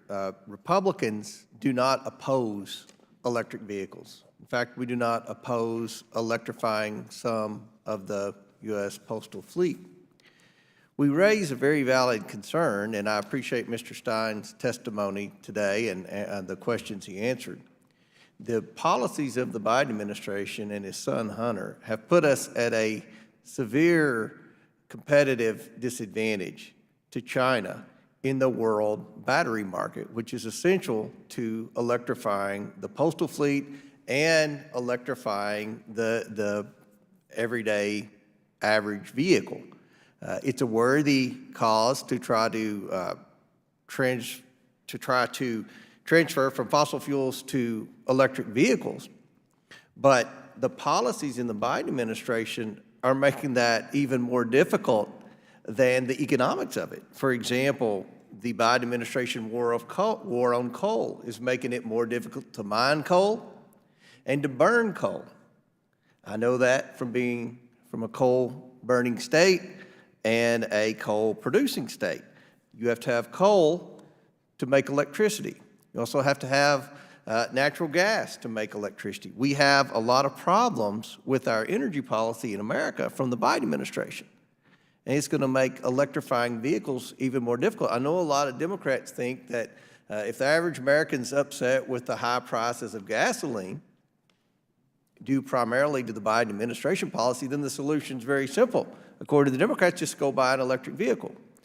We don't have the infrastructure to electrify the fleet, and I appreciate the Inspector General, and I look forward to working with you in the future on postal issues. She mentioned in her testimony that in some of her analysis, it was cheaper in some areas to electrify the vehicle. I'm going to go out on a limb and say those were the urban areas. And my colleagues on the left that are advocating for electrifying the postal fleet and mentioned the private sector, UPS and FedEx, and electrifying some of their fleet, those are in the cities. If you close your eyes and you imagine the presidential map of the last 4 presidential elections, you see blue on the East Coast, blue on the West Coast, and a few blue dots around America. Then the rest of that map is red. That red area, like where I represent, where we represent, we just don't believe that those rural areas are ready and have the infrastructure for the postal fleet to be electrified. The routes are longer. There are many more challenges than in the more compact urban areas. So we have a long way to go in America to electrify the postal fleet. Besides, this committee's jurisdiction and this committee's role, Madam Chair, is to save money. but yet every policy and every committee hearing from my friends on the left involves spending more money. When the government spends too much money, we have this thing called inflation. That's another challenge we have in America. And lastly, the role of the Postal Service right now, we need to focus on delivering the mail on time and doing it at a break-even cost. That's why we supported the postal reform bill. I'm very excited about the bill signing ceremony tomorrow, Madam Chair. Very excited about the Postal Service. I think many of you know my grandmother spent her whole career as a mail carrier, a rural mail carrier. I love the post office, committed to saving the post office. But we need to focus on improving the performance at the post office and trying to get the post office to operate at a break-even level, because Congress is not going to continue to provide bailouts to the Postal Service. So with that, Madam Chair, I yield back and look forward to many more discussions about the Postal Service in the future. The gentleman yields back, and I thank him for his participation today. I want to thank everyone who participated. As we heard today, the Postal Service can and must increase the number of electric vehicles that it purchases. As the United Nations warned just yesterday, couldn't be more on point for what we're talking about today at this hearing. The time to combat climate change is absolutely now, and the best way to do it is that to burn less oil and gas. And the Postal Service cannot ignore its responsibility to reduce the environmental impact of its fleet. The United Nations says if we don't do this, we are facing dire, dire consequences. And relying on gas guzzlers is also bad for business. Which is why the major automakers, the private sector, and the Postal Service's competitors are all moving to electric vehicles. Most of them already have. We've heard from our witnesses today, including the nonpartisan GAO, that the Postal Service based its decision to buy tens of thousands of gas-guzzling trucks on faulty, wrong assumptions. The Postal Service used gas prices that are just half of what they are today and climbing. They claimed electric vehicles cost more to maintain than gas trucks. I've never heard that anywhere except for in the testimony today.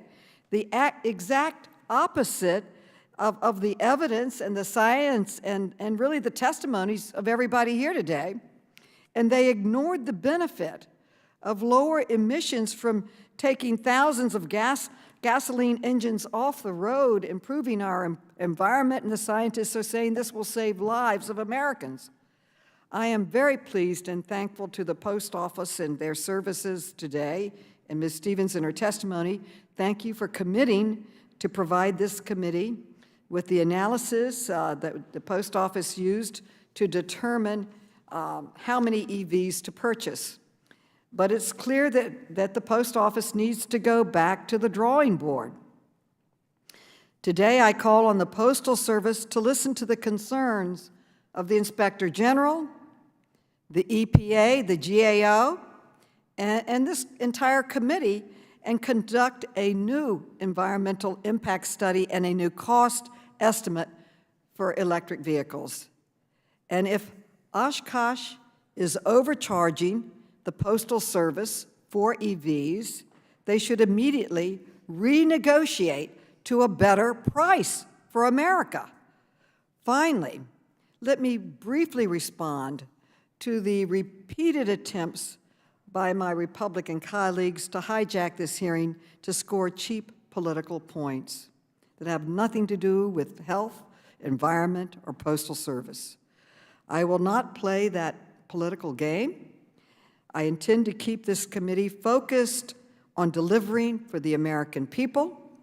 I will not relent until the Postal Service finally follows the private sector's lead and begins a real transition to an electric fleet. Going electric is imperative for our environment, for the Postal Service's bottom line, and for our national security at a time when Putin is using fossil fuels to finance atrocities against the people in Ukraine. I want to sincerely thank all of my colleagues who participated today and each of the witnesses for your valuable testimony, your productive conversation. And I would say that we as a committee, we as a Congress, we as a country have a singular opportunity right now before us to choose to reduce our dependence on fossil fuel, lower our cost, protect our economy, and help save the planet. What's not to like about going to electric vehicles? There's so many wins for our country. I want to thank everybody, and in closing, I want to thank particularly our panelists again for their remarks, and I want to commend my colleagues for participating in this important conversation. And with that, without objection, all members have 5 legislative days within which to submit extraneous materials and to submit additional written questions for the witnesses to the chair, which will be forwarded to the witnesses for their response. I ask our witnesses to please respond as promptly as you are able. This hearing is adjourned.